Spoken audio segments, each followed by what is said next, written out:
Greetings, dear subscribers and casual listeners of my channel. Ginny Weasley is a character who was utterly destroyed by the film adaptation. Of course, many Harry Potter characters differ between the books and the movies, but Ginny's portrayal suffered the most. She was given criminally little attention, her personality was completely rewritten, and audiences often asked themselves, why her and not Hermione? Readers, of course, sometimes ask the same question, but far less often. In the books, Harry and Ginny's relationship is, while not perfect, at least given enough detail to make sense. So let's break down what exactly the films did to Ginny. Enjoy watching. Number 1, a secondary character. Thinking about this, I came to an obvious conclusion. Ginny Weasley is a deeply secondary character, and this applies not only to the films, where she's practically part of the background, but also to the books. For example, in Prisoner of Azkaban, her name is mentioned only 17 times. Memorable scenes? Almost none. For comparison, Professor McGonagall, whose role in that book is minimal, appears 105 times. Even Seamus Finnegan, hardly a major figure, shows up 18 times. Yes, in the books, Ginny's importance gradually grows, but up until Order of the Phoenix, she's essentially just there in the background. Only from the 5th book onward does Rowling begin to bring her into the light. The films seem to mimic this growth. Starting in Order of the Phoenix, she pops up more often, and by Half-Blood Prince, her screen time increases noticeably. It all seems fair and proportional to the books, but as usual, it's not just about the number of scenes. Number 2, love story. One of the biggest problems with the films is the development of Harry and Ginny's relationship. In the books, it's a gradual, natural story. At first, she's the shy girl who blushes at every word from Harry. Later, awkward, but steadily more confident. Finally, a young woman who becomes someone Harry feels truly close to. Rowling constantly reminds us of her feelings. In Prisoner of Azkaban, she blushes at every encounter. In Goblet of Fire, her crush is directly spelled out. And in Order of the Phoenix, with Hermione's advice, Ginny pulls herself together and stops going quiet around Harry. In the films, it's completely different. A couple of subtle hints in Chamber of Secrets, and total silence until Half-Blood Prince. Then suddenly, but out of nowhere, true love. No build-up, no dynamics, no trust that had been built up over years in the books. That's why audiences struggled to believe in their romance on screen. Number 3, it's in the details. Even when Ginny rarely appeared in the books, her personality still came through. Little details, laughing with her brother, chatting with friends, teasing Harry, painted the picture of a lively, outgoing girl. The films stripped all of that away. On screen, Ginny is a quiet shadow, shy, withdrawn, almost never smiling. But book Ginny is anything but quiet. She's emotional, open, cheerful, clever. She's got Ron's courage, Fred and George's humour, and the fiery spirit of a Quidditch player. Take her joke about the stuffed hippogriff. It shows her wit, which the films simply erased. Movie Ginny is left as an eternally awkward, timid teenager. Number 4, emotional range. Book Ginny can be many things. She can laugh and joke, argue and yell, defend friends and mock her brother. Remember Goblet of Fire? She openly teases Harry and Ron after they're rejected at the Yule Ball. In Order of the Phoenix, she loudly protests when she's told to leave a meeting.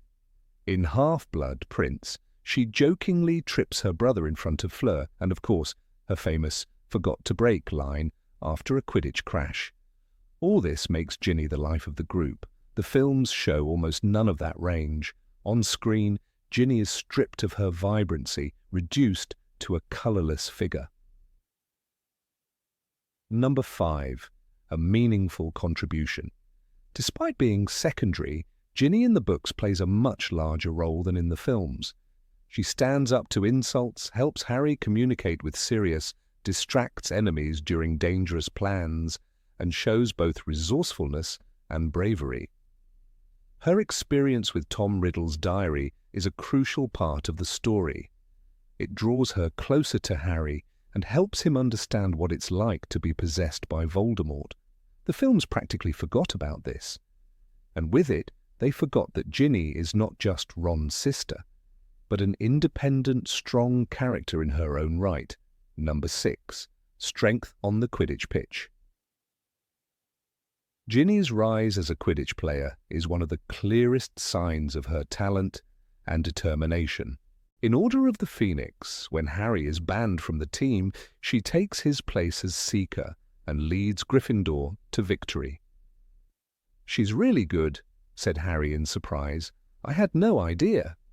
Later, in Half-Blood Prince, she becomes a star chaser, flying with such confidence that even the strictest critics admit her skill. She is described as hardly less popular than Harry himself, admired for her daring moves and fearless attitude. Quidditch gives Ginny her own spotlight, separate from Harry, proving she is not just someone's sister or someone's girlfriend. The films erase all of this. Ginny's Quidditch career is barely acknowledged, reduced to a few silent shots on a broomstick. We never see her soaring across the pitch, stealing the quaffle, or catching the snitch to the roar of the crowd. Without those scenes, the audience misses a vital part of her personality, the passion for sport that gave her independence and respect among her peers. In the books, Ginny is a champion. On screen, her fire is hidden, and the Gryffindor star becomes invisible. Number 7. Independent personality. Ginny's independence shines long before she and Harry become a couple. In Order of the Phoenix, she ignores Ron's protests about dating Michael Corner and later Dean Thomas. "It's none of your business who I go out with," she snaps at her brother, showing that her choices are her own. Even Fred and George, usually unstoppable in their teasing, know when to back down. Ginny refuses to let anyone define her by her family ties or by Harry's presence. She builds her own life at Hogwarts with friends, Quidditch victories, and relationships that prove she won't wait quietly in the background. The films strip this away. On screen, Ginny rarely speaks for herself. Her relationships before Harry vanish, and her interactions with her brothers lose the fiery arguments that reveal her strength. Instead of the bold young woman who insists on being treated as an equal, we see a girl who exists only in Harry's orbit. The real Ginny is far more complex, someone who stood up to her family, lived her own life, and only later chose Harry not out of desperation, but out of strength. Number 8. Participation in Dumbledore's army. In Order of the Phoenix, Dumbledore's army becomes the turning point where Ginny proves herself as more than a background figure. She doesn't just sit in the corner while Harry teaches spells, she masters them quickly, often faster than others. Rowling writes, Ginny was even better than Neville at the stunning spell. She had knocked Harry flat on his back before he had time to raise his wand. That single line says everything. Ginny is not there to be protected, she is there to fight. Her skill comes into play when the group breaks into the Department of Mysteries. Ginny is not dragged along by accident, she earns her place. During the battle, she holds her ground against Death Eaters, even as curses fly around her.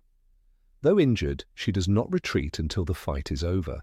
This shows that her time in the DA was not just about practice, it was training for real war. Her bravery places her shoulder to shoulder with Harry, Hermione, Ron, Neville, and Luna.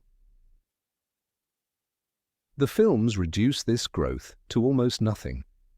Ginny is shown in the background, barely casting a spell, her progress invisible to the audience.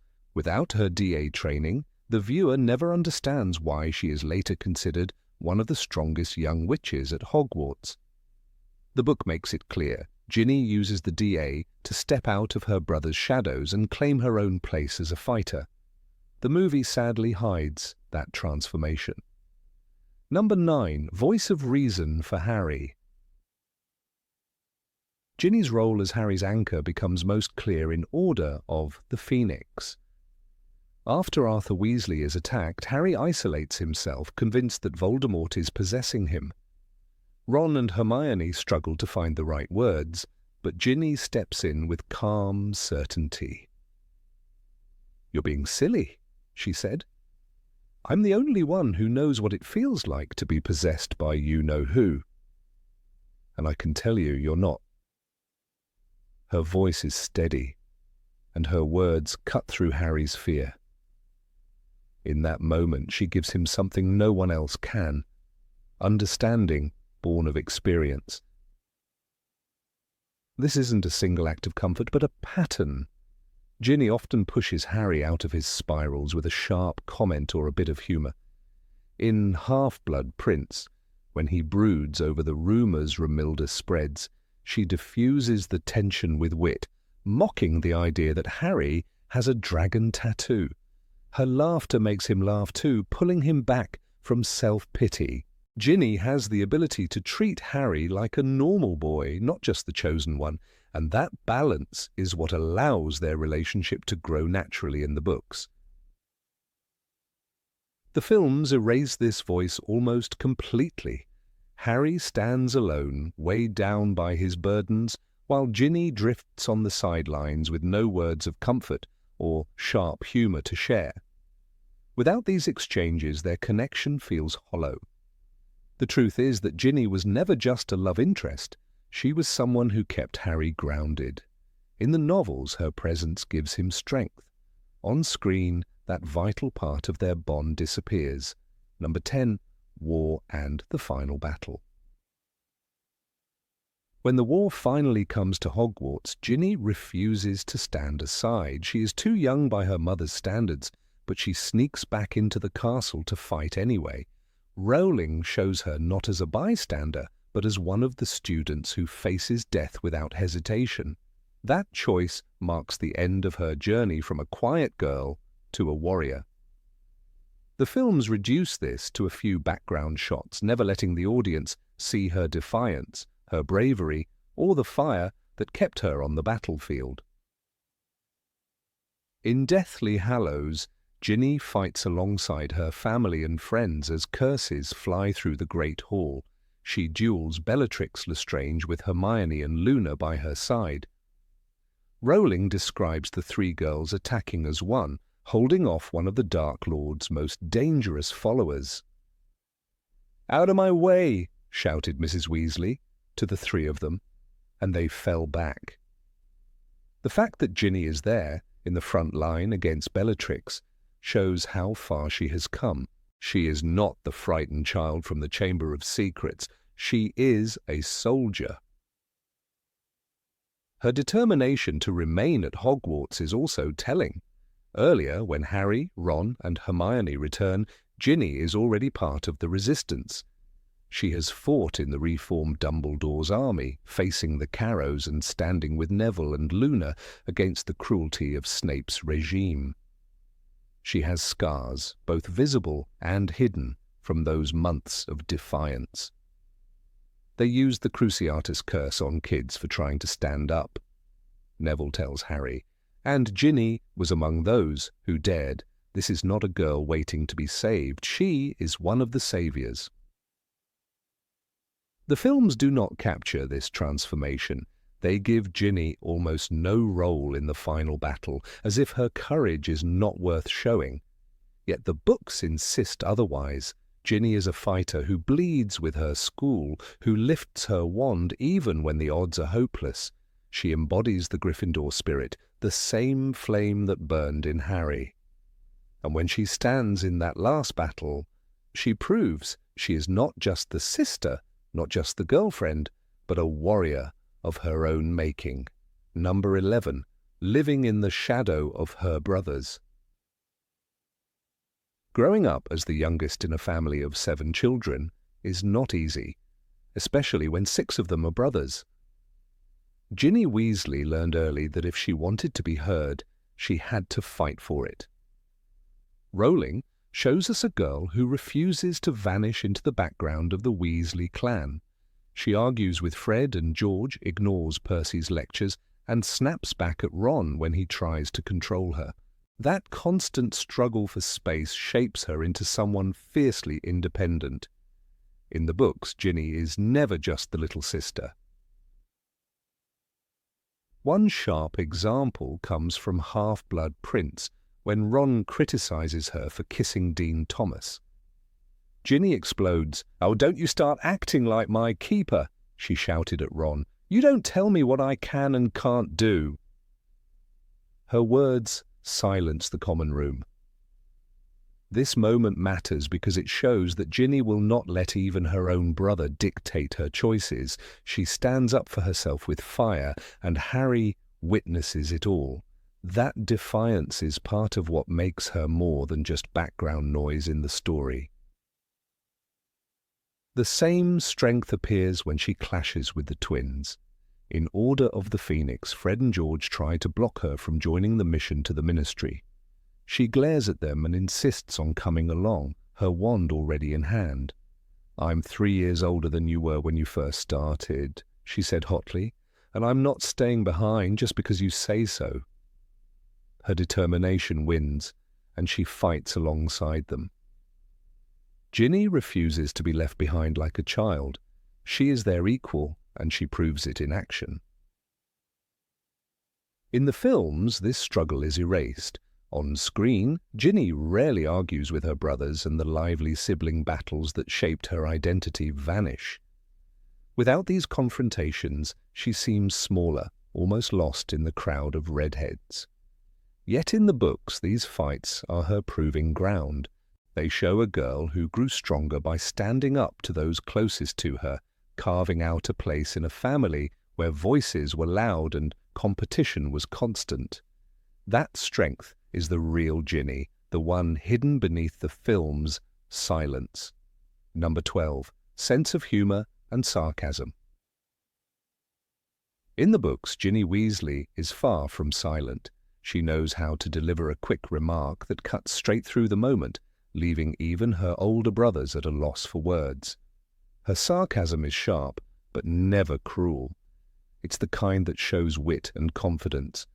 One of the clearest examples comes in Harry Potter and the Half-Blood Prince, when Romilda Vane asks Harry if it's true he has a tattoo on his chest. Ginny doesn't hesitate. She quips, "I told her it's a Hungarian horntail," much more macho. In just one line, she deflates the gossip and makes Harry laugh at the same time. That scene is a reminder of how Ginny uses humor as a shield and as a weapon. She grew up surrounded by 6 brothers, each loud and opinionated. To stand her ground, she had to master the art of the comeback. In the books, this is her way of never losing face. She refuses to be overlooked, and her sharp tongue proves she's as quick as Fred and George when it comes to humor. This spark makes her more than just the youngest Weasley, it makes her memorable. The films, however, strip this away almost entirely. On screen, Ginny rarely speaks, and when she does, her lines are short and colourless. There are no witty remarks, no clever sarcasm, no playful teasing that reveals her inner fire. To viewers who know only the movies, Ginny seems muted, as if her personality was erased. What should have been moments of laughter and charm are replaced with silence. She becomes a shadow in scenes where she should have been the life of them. That silence changes how audiences perceive her. In the books, Ginny lightens the atmosphere, gives Harry someone who makes him smile in the darkest times, and shows readers a girl full of energy and warmth. Without that humour, the Ginny of the films feels flat, leaving fans to ask why Harry would fall in love with her at all. Her jokes, her sarcasm, her fearless voice, those were the very things that made her real, and without them she becomes a ghost of her own character. Number 13. Friends and social circle. Of all the characters who suffered in the transition from page to screen, Ginny Weasley's loss is perhaps the most striking. In J.K. Rowling's novels, Ginny is never a shadow. She is surrounded by a bustling circle of friends, her own adventures, and a personality that radiates independence. Yet in the films, her vibrant world is stripped away, and she exists only in the narrow orbit of Harry Potter. This choice robs her of depth and makes her look like a character waiting for permission to matter. When one compares book Ginny with film Ginny, the absence of her social life is glaring, almost painful to witness. From her early years at Hogwarts, Ginny's story in the books is rooted in her interactions with others. In Harry Potter and the Chamber of Secrets, she is the shy first year who writes in Tom Riddle's diary, but already she has her place among other Gryffindors. She eats at the long table, whispers with girls in her dormitory, and shares in the excitement of life at the castle. By the time we reach Order of the Phoenix, she emerges as a force of her own, laughing with friends, practicing spells, and attending Dumbledore's army, not as Harry's sidekick, but as a skilled witch in her own right. Rowling shows her belonging to the rhythm of Hogwarts life, while the films give us a Ginny who drifts silently in corridors. The books make clear that Ginny is popular, outgoing, and socially confident. When Harry is busy with Cho Chang, Quidditch, and the chaos of the Triwizard Tournament, Ginny is busy too. She spends time with her own group of friends, girls like Demelza Robbins, and her roommates in Gryffindor Tower. At one point, she even mocks Harry for not noticing what is going on around him. Rowling writes, "You don't have to keep everything to yourself, you know. We're all in this together." This line in Order of the Phoenix shows her integration into the social web of Hogwarts. She is not a lonely figure waiting for Harry to notice her. She is surrounded by people who know her, respect her, and care about her. Even Ginny's romantic life in the books underscores her independence. She dates Michael Corner, a Ravenclaw boy who joins Dumbledore's army. Later, she dates Dean Thomas, one of Harry's roommates. These relationships give her texture. She is a teenage girl with her own desires, mistakes, and heartbreaks. When she breaks up with Michael because of Quidditch rivalry, we see her priorities. She refuses to let her boyfriend's sulking weigh her down. When Dean irritates her by being too controlling, she chooses to walk away. These moments show her strength and refusal to be defined by others. In the films, however, this history is erased. We never see Michael Corner. We never see her with Dean. And the result is devastating. Ginny appears to exist only to wait for Harry. The absence of her circle of friends is one of the greatest losses. In Half-Blood Prince, the book shows Ginny at the center of school gossip, laughing with girls, teasing Ron, and standing up to Hermione.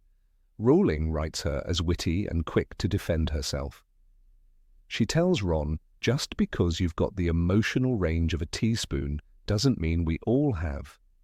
That famous line, delivered in the Gryffindor common room, comes not from someone who is voiceless, but from someone alive with humor, frustration, and sharp wit. In the films, this energy is replaced with silence. She rarely speaks, and when she does, it is almost always to Harry. Her role in Quidditch, another vital aspect of her life, demonstrates her inclusion in the community of Hogwarts students. Ginny is not a passive observer. She is a skilled athlete who steps in to play seeker when Harry is banned. She proves herself on the field, cheered on by her friends and admired by the team. In the books, her teammates like Katie Bell and Demelza Robbins surround her with camaraderie. In the films, Quidditch itself is pushed aside and Ginny's shining moments are reduced to background noise. The sense of her as part of a group, a player in a team, is erased. The problem becomes more visible when Harry begins to notice Ginny in the books. His growing attraction to her is not rooted in silence or in bland moments of shared glances. It grows because Ginny is alive, surrounded by friends, laughing at jokes and taking part in the world around her. He sees her in the common room, surrounded by friends and admirers, her long red hair flying as she laughed at something Dean had said. This image in Half-Blood Prince is powerful. Ginny is admired not because she waits in a corner for Harry, but because she shines in her community. Without that scene and countless others like it, the films fail to show why Harry would fall in love with her. Instead, the films present moments that feel artificial, even uncomfortable. One infamous example is in Half-Blood Prince, when Ginny ties Harry's shoelace in the Burrow's kitchen. This scene was invented for the film, replacing the natural development of Harry's attraction with a forced gesture of intimacy. Gone are the bustling Gryffindor common room, the Quidditch matches, the gossip with friends, replaced by awkward silences and invented interactions. Film Ginny becomes a character of pauses and glances, not of energy and presence. Number 14. Magical abilities. In J.K. Rowling's books, Ginny Weasley's magical talent is never presented as an afterthought. From the moment she first enters Hogwarts, there are hints that her abilities will set her apart from many of her peers. Though her early years are overshadowed by the trauma of Tom Riddle's diary, Rowling carefully plants details that show how quickly Ginny adapts to magic. By the time she reaches her 4th and 5th years, the novels repeatedly underline her skill in defense against the dark arts and her sharp intuition when handling duels. This consistent literary thread paints Ginny not as a secondary character in Harry's story, but as a formidable witch in her own right. Yet when these scenes are translated to the screen, the vibrancy of her magical development vanishes. The films present a muted, almost unremarkable version of her, a girl whose significance is tethered solely to her romantic connection with Harry, rather than her independent mastery of spells. The books emphasize that Ginny's brothers, who are hardly sparing with their praise, acknowledge her skill. Fred and George, both inventive and confident wizards, remark in Order of the Phoenix that Ginny has a mean bat-bogey hex. The quote is more than a comedic aside. It signals that Ginny can produce hexes with precision and potency that even her mischievous brothers admire. For Rowling, this moment is crucial. It demonstrates that Ginny is not defined by her family or by Harry's shadow, but by her own growing reputation within the magical community of Hogwarts. In contrast, the films erase such acknowledgement. The audience never sees Ginny cast a hex that makes others step back in surprise, never hears the recognition from characters who should know better than to underestimate her. Instead, she fades into the background, reduced to an extra presence rather than an active contributor. The erasure is particularly painful in the context of the Order of the Phoenix. In the novel, Ginny is one of the first to stand her ground when the group faces Death Eaters in the Department of Mysteries. She holds her own beside Harry, Hermione, Neville, Ron, and Luna, an ensemble of students forced into a war they are barely ready for. Ginny fights bravely until she is injured by a curse. The moment matters because it shows she does not hesitate to step into danger. Rowling presents her as a fighter whose instincts are quick, a witch who belongs in the company of those resisting Voldemort. The cinematic version strips the sequence of this nuance. Ginny is there, yes, but her duels are not framed with the intensity or importance that Rowling invests in the page.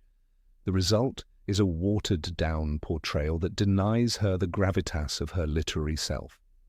Rowling also emphasizes Ginny's ability to learn advanced spells faster than many of her classmates. By Half-Blood Prince, she demonstrates not only quick thinking in combat, but also an uncanny ability to produce results under pressure. When Hogwarts is attacked at the end of that novel, Ginny stands among those who defend the castle. The narrative insists that she is part of the group strong enough to be trusted in battle. Even though she is younger than most of the fighters. Rowling writes, Ginny was blazing away beside him, her hair flying like a banner. The language is visceral, making her presence not just functional but symbolic. She embodies youthful courage and raw magical skill. Yet the film adaptation reduces the battle, excluding Ginny's role almost entirely.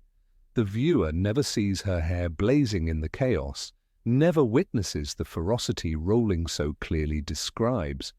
What should be an unforgettable moment of Ginny's growth is erased without explanation.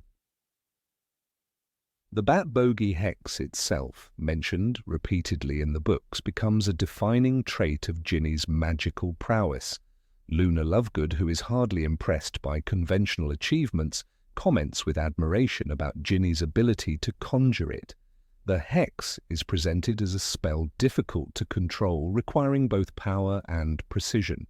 Rowling uses it as a narrative shorthand to remind readers of Ginny's distinctive talent. It is strange, then, that the films never include a scene where Ginny employs this signature hex. It would have taken only a brief moment of screen time to highlight, yet without it, the film version of Ginny never gains an identity distinct from Harry's girlfriend. A unique and memorable magical detail becomes one more victim of adaptation choices that diminish her complexity. Another revealing contrast comes in the formation of Dumbledore's army. In the book, Ginny's participation is not passive. She embraces the lessons, contributes confidently, and even takes initiative. When Harry, Hermione, and Ron debate the group's name, it is Ginny who cuts through their hesitation and suggests Dumbledore's army, a name that carries defiance and weight. This contribution shows leadership and decisiveness, qualities aligned with her magical talent and bravery. The film adaptation, however, erases her voice in this scene. The name appears without her spark, leaving the audience unaware of her influence. By stripping her of agency, the films once again silence a girl Rowling so carefully built into a formidable witch. Even small, seemingly casual moments of magic reveal Rowling's intention to elevate Ginny. In Half-Blood Prince, when Harry defends her against Dean Thomas's criticism, the narrative reveals that Ginny is perfectly capable of standing her ground, often with magic rather than words. She is depicted hexing boys who dare to cross her, not as cruelty, but as assertion of her dignity. Harry watches these events with increasing admiration, realizing that Ginny has grown into a confident, talented witch who does not need protection. Rowling uses this gradual recognition to prepare readers for their eventual relationship. In the films, however, Harry's interest appears almost arbitrary, detached from any magical foundation. Without the demonstrations of her competence, viewers are left asking why Harry's affection suddenly deepens, missing the key argument the books consistently build. Ginny's talent makes her his equal. Number 15. Wasted potential. The tragedy of Ginny Weasley in the Harry Potter films begins with the way her story was stripped of its fire. In J.K. Rowling's books, she bursts into the narrative not as a background figure, but as a girl with extraordinary spirit.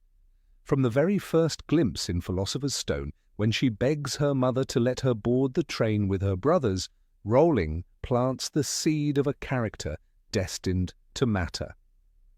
By Chamber of Secrets, Ginny's arc is one of the most haunting in the entire series. Possessed by Tom Riddle's diary, caught between innocence and the shadow of evil, she represents vulnerability but also courage in surviving something no child should have endured. The book builds her trauma into her strength. Yet in the films, this foundation was almost erased. Bonnie Wright's Ginny is left as a fragile presence without the narrative weight that her possession should have given her. Viewers are never reminded of the darkness she carried or how it shaped the young woman she became. A defining ordeal is reduced to a background note, leaving her cinematic counterpart unmoored and almost irrelevant. When Rowling wrote Ginny, she created a character who grew from shy little sister into one of the most confident young women in the series. By the time we meet her in Order of the Phoenix, Ginny is sarcastic, witty, and unafraid to speak her mind even to Harry. In the book, she tells him sharply, "The thing about growing up with Fred and George is that you learn how to not care what people think." This is the Ginny who evolves into a leader, who proves herself in Dumbledore's army, who stands shoulder to shoulder with Hermione and Luna in the Department of Mysteries. Yet on screen, these sparks are muted almost to nothing. The filmmakers cut most of her lines, allowing only glimmers of personality. Instead of wit, there is silence. Instead of confidence, awkwardness. Audiences who only know the films could never imagine that Ginny Weasley in the books was described as popular, funny, and never afraid to hex someone who deserved it. The romance between Harry and Ginny is perhaps the clearest example of this lost potential. In the novels, their relationship is earned. Rowling carefully builds the tension. Ginny matures, gains independence, and Harry notices. He sees her talent on the Quidditch pitch, her fearlessness in battle, and her warmth among friends. By Half-Blood Prince, his attraction is undeniable. Rowling writes, it was something to do with her blazing look, which she had in common with Fred and George, and the feeling that he would rather be bickering with her than anyone else. Their kiss in the Gryffindor common room feels natural. The culmination of years of growth for both. In contrast, the films reduce this bond to a handful of hollow scenes. The shoe-tying moment in the burrow, awkward and devoid of chemistry, became infamous among fans for its emptiness. Rather than the fiery, hard-earned romance of the books, film audiences were left puzzled, asking, why Ginny? One of the sharpest omissions is Ginny's prowess in Quidditch. In the books, she becomes a star chaser and even a seeker when Harry is absent. Her skill is praised repeatedly, proving that she is more than the little sister watching from the stands. Her triumph as Gryffindor's seeker in Order of the Phoenix is symbolic. She steps into Harry's shoes and shines in her own right. She flew as though she had been born on a broomstick, Rowling tells us. This side of her is never shown in the films. Audiences never see Ginny dominate the pitch, never watch her earn the admiration of peers, never understand why Harry respects her as an equal in courage and talent. The choice to cut Quidditch robbed her of a key dimension, the chance to be seen as a warrior before the final battles. Beyond romance and sport, Ginny's strength lies in her voice. In the books, she is quick with comebacks, often putting her brothers in their place. She is the only sibling who openly challenges Ron when he mocks others, and she even calls him out for hypocrisy over dating. This voice is absent in the films, leaving her as a silent shadow standing in corners, speaking only when necessary to move a scene. When Harry struggles with the weight of his destiny. Book Ginny offers clarity and humour. Film Ginny offers silence. This silence is not just about missing dialogue. It symbolises the erasure of a girl who should have been one of the story's most vibrant personalities. Another example of her lost presence is the Battle of the Department of Mysteries. In the books, Ginny is part of the action hexing Death Eaters, standing alongside Harry, Hermione, Neville, and Luna. She proves her bravery in real combat, injured but unyielding. In the films, she is barely noticed. While her companions are given moments to show courage, Ginny fades into the crowd. This pattern repeats in the final battles. The books frame her as a warrior defying restrictions to fight at Hogwarts, standing among the defenders when her family would rather keep her safe. In Deathly Hallows, she is described as fighting like a lioness. The films never allow the audience to see that ferocity. The climax of her growth, the journey from victim to fighter, is brushed away, leaving her arc incomplete. Number 16, Reflection of Harry. Of all the missed opportunities in the Harry Potter films, none is more striking than the erasure of Ginny Weasley as Harry's mirror. In J.K. Rowling's books, Ginny is not only a strong character in her own right, but also the one person who truly understands the shadows Harry carries. The filmmakers reduced her to little more than a background figure, a love interest without depth, and in doing so they removed one of the most poignant reflections of Harry's inner struggle. When we read the novels, it becomes clear that Ginny is meant to be more than a girlfriend. She is a survivor of Voldemort's influence, a fighter who knows what it means to lose control, and a young woman who emerges stronger from trauma. By silencing this reflection in the films, the connection between Harry and Ginny becomes thin and unconvincing, a pale echo of the richness we find on the page. In Harry Potter and the Chamber of Secrets, Ginny's ordeal is not a minor plot point. She is the one who writes in Tom Riddle's diary, who is slowly consumed by Voldemort's presence, and who nearly loses her life in the chamber itself. Rowling makes it brutally clear how dangerous that experience was. She opened her eyes wide and looked around in terror. "It was me, Harry. I've been writing in the diary." These words reveal the depth of her vulnerability, but they also foreshadow her resilience. She knows more than anyone else what it means to be manipulated by Voldemort's darkness. That singular experience ties her to Harry, who also hears the voices, who also feels the chill of possession, and who also walks a fragile line between light and shadow. Yet the films barely allow Ginny to speak about her trauma. Instead, she is simply rescued, and the audience is given no glimpse of the scars she carries. The novels show that Ginny never lets her possession define her, but she never forgets it either. By the time of Order of the Phoenix, she has become someone who wields her wand with confidence and her words with sharp precision. When Harry struggles to talk about the visions he experiences from Voldemort, it is Ginny who reminds him that she understands. Rowling writes, "Well, that's what you-know-who's done, isn't it? He's tried to possess me." This simple admission bridges a gulf that no one else can cross. Ron, Hermione, even Dumbledore cannot fully comprehend what it feels like to have Voldemort's presence inside their minds. Ginny can. In that moment, she is not only a friend, she is Harry's reflection. She knows what it means to feel the loss of control, the invasion of self, the fear of being used as a weapon. The films never allow this exchange to happen. They erase the very scene that binds them, and without it, Harry seems trapped in loneliness, while Ginny remains just another supporting figure. When Harry begins to bear the weight of the prophecy in Order of the Phoenix and Half-Blood Prince, Rowling carefully places Ginny as a counterweight.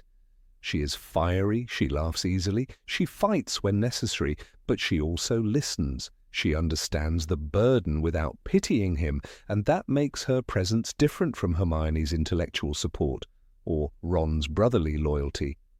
In the book, when Harry begins to fear that Voldemort is using him to harm others, Ginny quietly cuts through. His self-isolation. "Harry, you're not a bad person. You're a very good person who bad things have happened to." That single line, spoken with quiet conviction, is one of the most intimate moments in the entire series.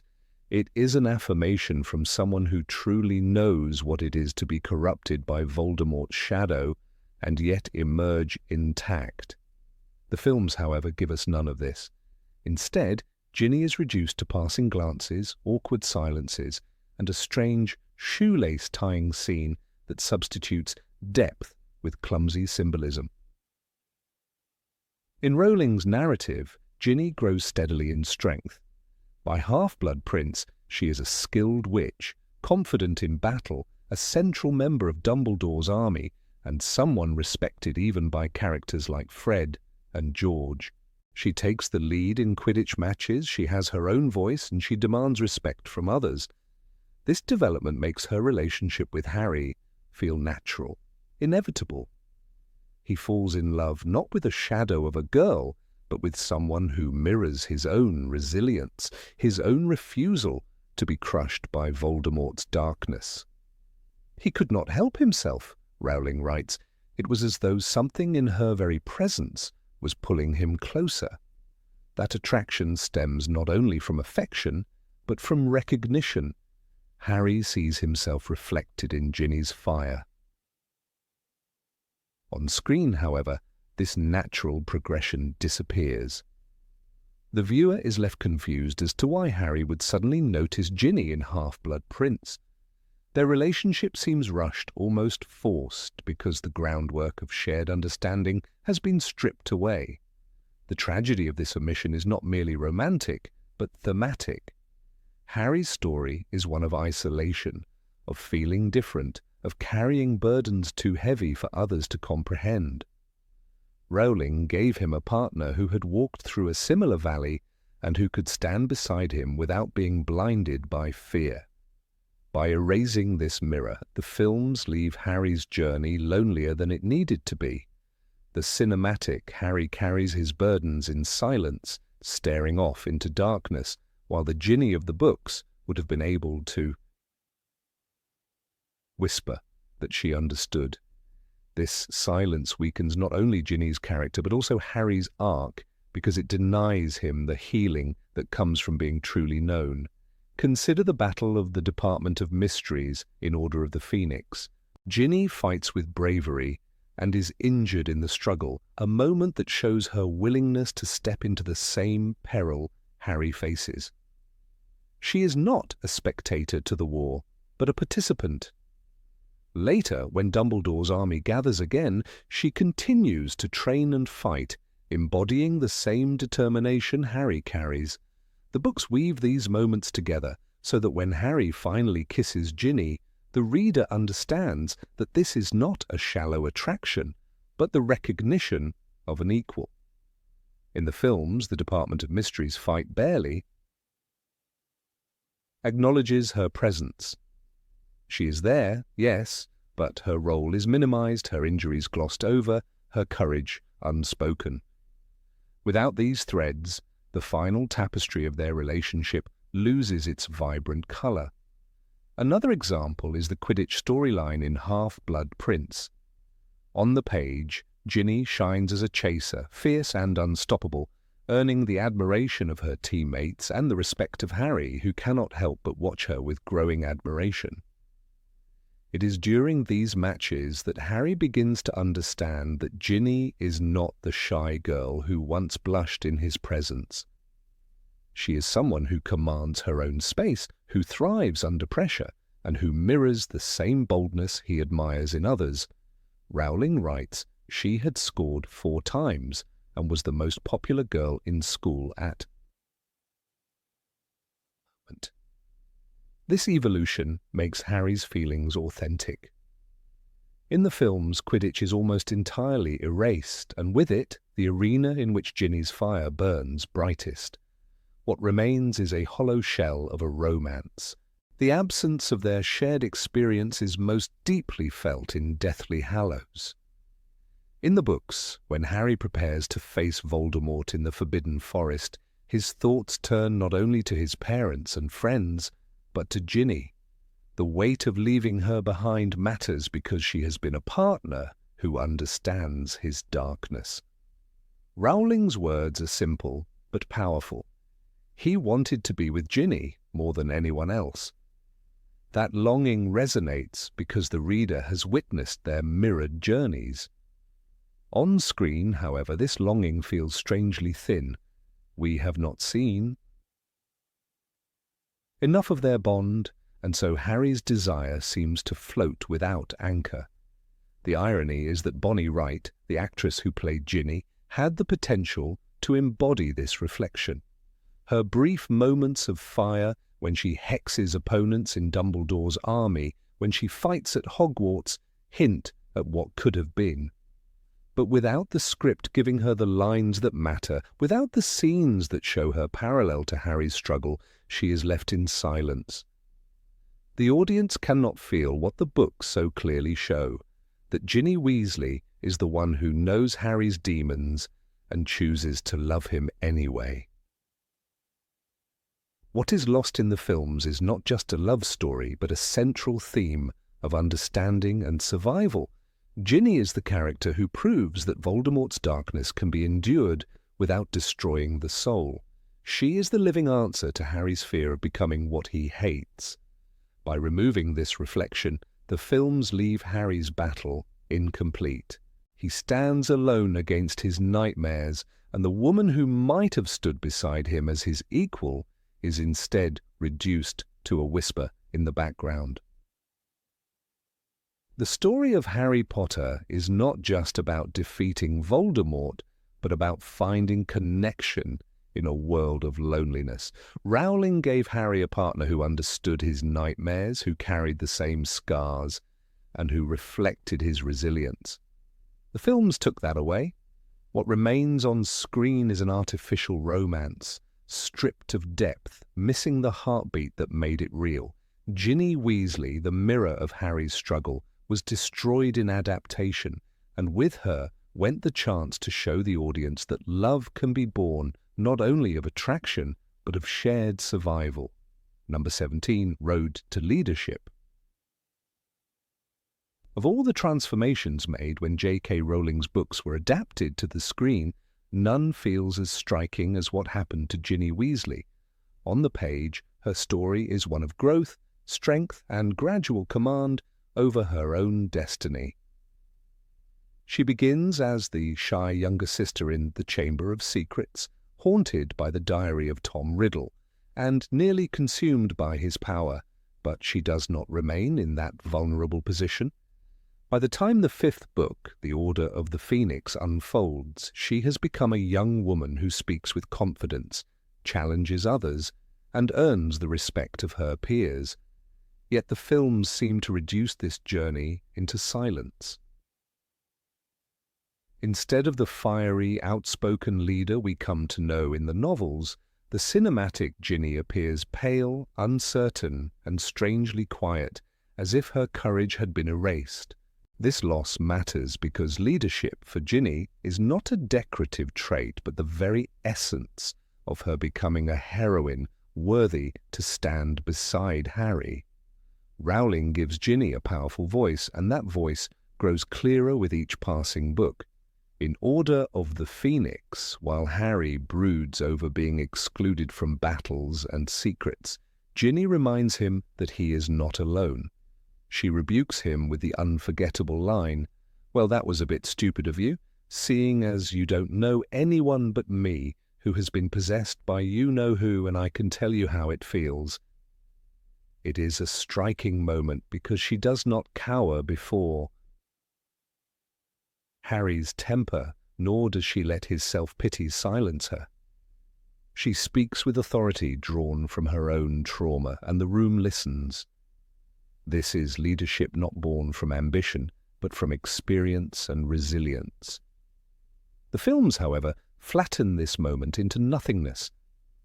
No such scene exists on screen, and thus the audience never sees the moment where Ginny steps forward as a voice equal to Harry's. The books paint Ginny as more than just a romantic interest, though that too becomes significant later. She is a strategist and fighter in her own right. In the formation of Dumbledore's army, she is not a passive bystander. When the name of the group is discussed, Ginny is the one who suggests Dumbledore's army, cutting through the chatter with clarity. Rowling makes it evident that she is comfortable stepping into the center of attention when it is necessary. This single suggestion gives the entire resistance movement its name, a name that carries weight throughout the rest of the series. In the films, however, this contribution is stripped away. The idea seems to float in the air without anyone's voice clearly claiming it, reducing Ginny's spark of initiative to an anonymous blur. Her road to leadership is shortened, smoothed over, and made nearly invisible. There is also the matter of her duel skills. In the novels, Ginny is a fierce combatant, trained in secrecy alongside Harry and the others.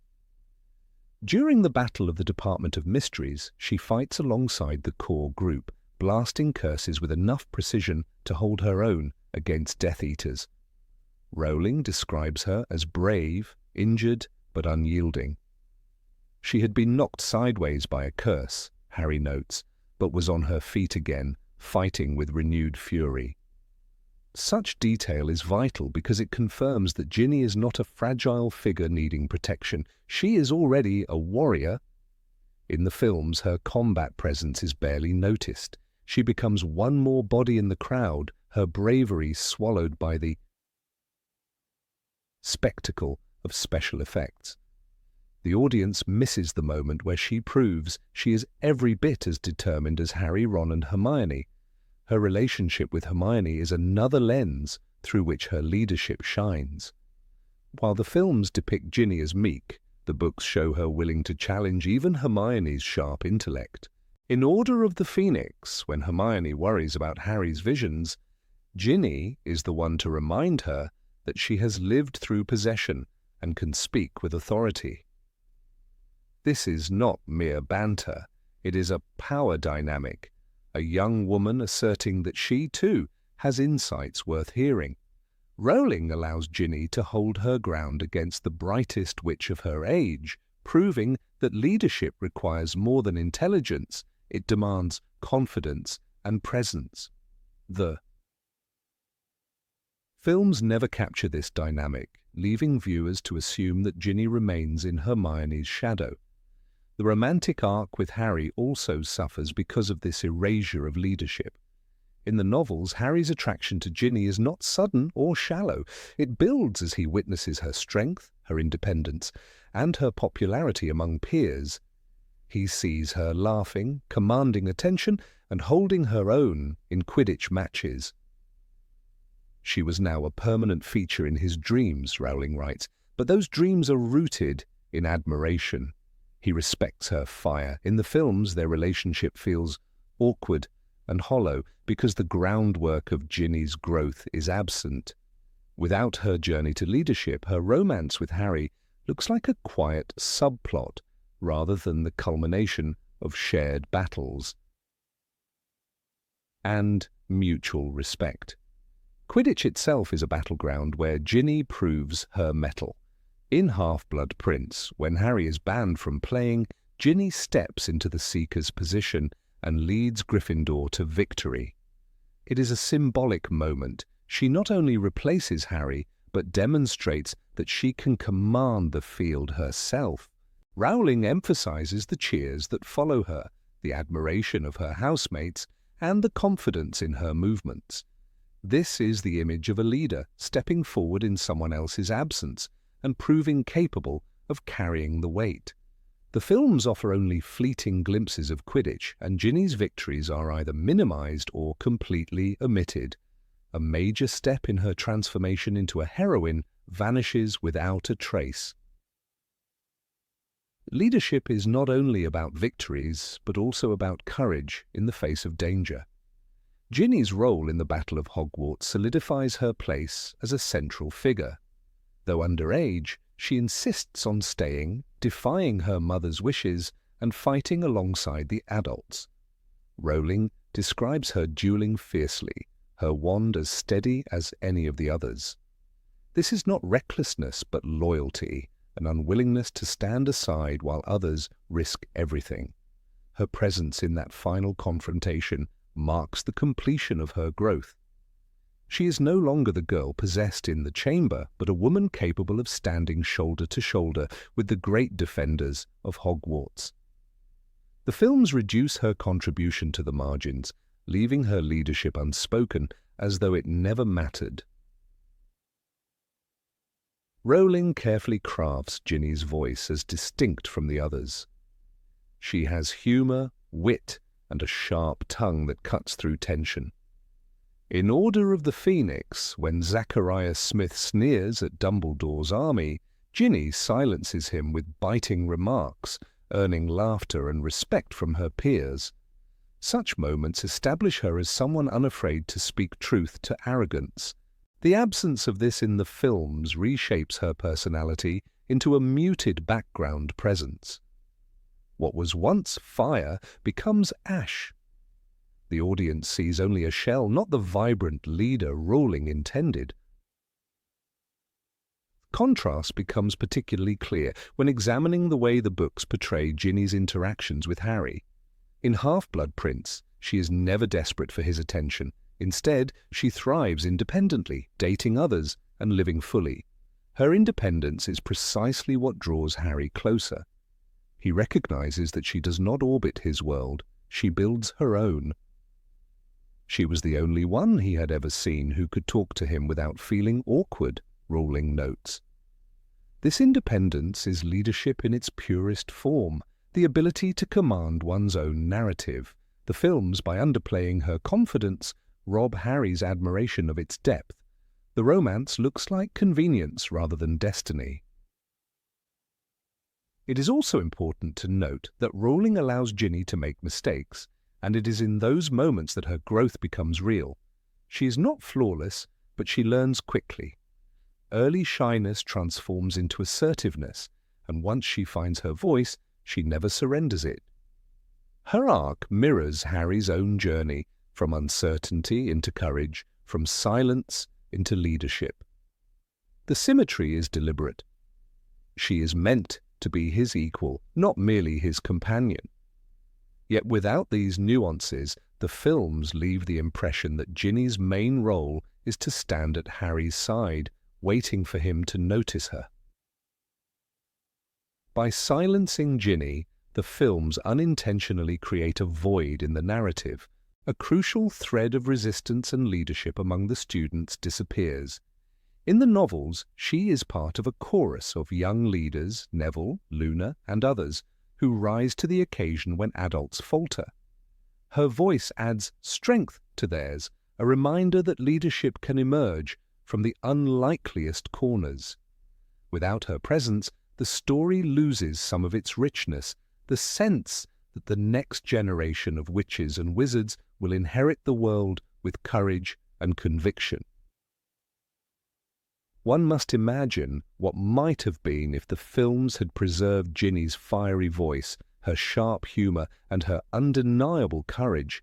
Her journey from the girl in the chamber to the woman who fights in the final battle is one of Rowling's most carefully crafted arcs. It is not only about romance, but about transformation into a leader, someone who embodies resilience, independence, and strength. By removing these elements, the films robbed audiences of a heroine who could inspire as much as Harry or Hermione. Her road to leadership was real, and on the page it shines brightly, even if the screen chose to dim the light. Number 18, Gryffindor Courage. In the world of the books, Ginny Weasley's bravery shines through at every critical moment, often in ways that mark her as one of the most quintessential Gryffindors. She is the youngest Weasley and the only daughter, growing up in the shadow of 6 older brothers, yet she consistently defies expectations and proves her independence. In Harry Potter and the Chamber of Secrets, even as a first-year student, she falls prey to Tom Riddle's diary, not because she is weak, but because she is isolated and desperate for someone to talk to. When the truth is revealed, the shame and trauma could have silenced her permanently, yet Ginny refuses to let her past define her. This very resilience sets the stage for her later courage, where she becomes one of the fiercest fighters against Voldemort's regime. But in the films, this layered resilience is stripped away, leaving her as a background presence instead of the bold, determined young woman the books crafted. One of the clearest examples of Ginny's courage appears in Order of the Phoenix. When Dumbledore's army is formed, it is Ginny who suggests the name. More than that, she demonstrates impressive magical skill by casting a flawless bat-bogey hex, which even impresses older students like Hermione and Harry. The book shows her as confident and unafraid to stand beside the older members of the group, yet the films reduce this moment to a mere collective agreement with no special attention given to her. The loss of that defining act of individuality lessens her growth in the cinematic story, and the audience never sees the same determined spark that Rowling imbued in her character. Her participation in the battle at the Department of Mysteries is another forgotten detail in the adaptation. In the books, Ginny insists on accompanying Harry, Ron, Hermione, Neville, and Luna to the Ministry of Magic, even though the mission is incredibly dangerous. She doesn't hesitate to stand shoulder to shoulder with them in the face of Death Eaters. Her leg is broken in the fight, but her refusal to be left behind underlines her Gryffindor spirit. In the film version of Order of the Phoenix, she is shown briefly in the skirmish, but her injury is ignored, and her personal stake in the battle vanishes. In a blur of edited sequences, the sense that Ginny had proved herself as more than just the little sister disappears completely, leaving moviegoers with the impression that she contributed far less than she actually did. Another powerful moment comes during Half-Blood Prince. When the Death Eaters invade Hogwarts after Dumbledore's death, Ginny fights without hesitation. The books depict her actively dueling and defending the school alongside the others. She is not portrayed as someone needing protection, but rather as someone taking her rightful place in the line of defense. Harry notices her resilience and her unwillingness to back down. "The thing about growing up with Fred and George," she once said, "is that you sort of start thinking anything's possible if you've got enough nerve." This quote from the book is a crystallization of her entire character: boldness, wit, and unshakable resolve. Yet the films erase most of her presence in that sequence, focusing almost exclusively on Harry and Draco, thereby erasing her bravery from cinematic memory. The Battle of Hogwarts in Deathly Hallows is perhaps the ultimate testament to Ginny's courage. Despite being underage and explicitly told to remain in the safety of the Room of Requirement, Ginny sneaks back into the fight. She duels Death Eaters, stands beside Hermione and Luna against Bellatrix Lestrange, and proves once again that her bravery is equal to anyone in the main trio. The books make it clear that Ginny is not a passive character waiting to be rescued. She is a warrior who chooses to risk her life when she could have fled. In the film, this vital arc is watered down. The battle reduces her presence to a handful of scattered shots, almost as if she is just another face in the crowd, robbing viewers of the firebrand Ginny, who refuses to submit to fear. Even in quieter moments, Ginny demonstrates Gryffindor traits that go beyond physical bravery. She is unafraid to challenge authority figures when she believes they are wrong. In Order of the Phoenix, she argues with her mother about being included in meetings, showing that she is not afraid to voice her opinions even when confronted with family hierarchy. This defiance is not disrespect, but conviction, a willingness to stand firm for what she believes is right. The films largely flatten this dynamic, showing her as quietly obedient rather than outspoken, which diminishes her vibrancy and reduces her to a secondary role rather than an equal force within the Weasley family. Her relationship with Harry in the books also demonstrates a unique strength that the films ignore. Ginny does not pine away silently for years. Instead, after her initial crush fades, she builds her own identity, dates other people, and grows into her own confidence. This independence is what draws Harry to her, not just her beauty, but her bold spirit and fearless personality. In Half-Blood Prince, when they finally kiss after a Quidditch victory, the The moment feels earned, the culmination of years of her growth into a figure of strength. In the film, however, their romance feels hollow, underdeveloped, and rushed. Ginny is portrayed as quiet and almost timid, which contradicts the fiery, independent girl Harry falls for in the books. Her humor, another trait linked to her courage, is consistently overlooked in the adaptations. In the books, Ginny frequently teases her brothers, matches Fred and George's wit, and even pokes fun at Harry himself. This humor is not frivolous. It shows a refusal to be intimidated and an ability to bring lightness in dark times. Rowling crafted her as someone who could laugh even in danger, a testament to resilience. The films eliminate most of her sharp lines, giving her little to say, which in turn makes her appear bland and voiceless, rather than a spirited equal to the trio. Ginny's role in Quidditch also showcases her bravery. She replaces Harry as seeker when he is banned from playing, and later becomes a chaser, proving herself to be one of the team's most reliable players. Competing in front of the entire school requires confidence and fearlessness, and Ginny demonstrates both.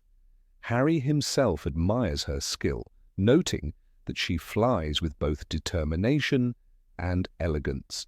In the films, while we see her on the pitch briefly, the sequences downplay her importance and skill, never capturing the admiration her peers have for her in the books. This erasure lessens her agency and undermines the idea that she is Harry's equal partner, both in romance and in battle. One cannot overlook how Ginny inspires others around her. Younger students look up to her as a role model. She treats Luna Lovegood with kindness when others dismiss her, standing up for her without hesitation. This is another facet of her bravery, social courage. It takes guts to defend someone mocked by peers, but Ginny does so naturally, showing empathy alongside strength. In the films, these dynamics are largely missing, stripping away the nuances that made her not just a warrior, but also a compassionate friend. The cinematic reduction of Ginny's role also has larger consequences for how audiences perceive female strength in the story. Hermione remains the intellectual and courageous heroine, but Ginny should have represented another form of bravery, fiery, impulsive, but equally powerful. Together, the two offered a broader spectrum of female representation. By minimizing Ginny, the films narrowed that spectrum, inadvertently weakening the story's portrayal of women's roles in resistance against Voldemort. It is particularly frustrating when one considers how Rowling gave Ginny moments of agency that paralleled Harry's own.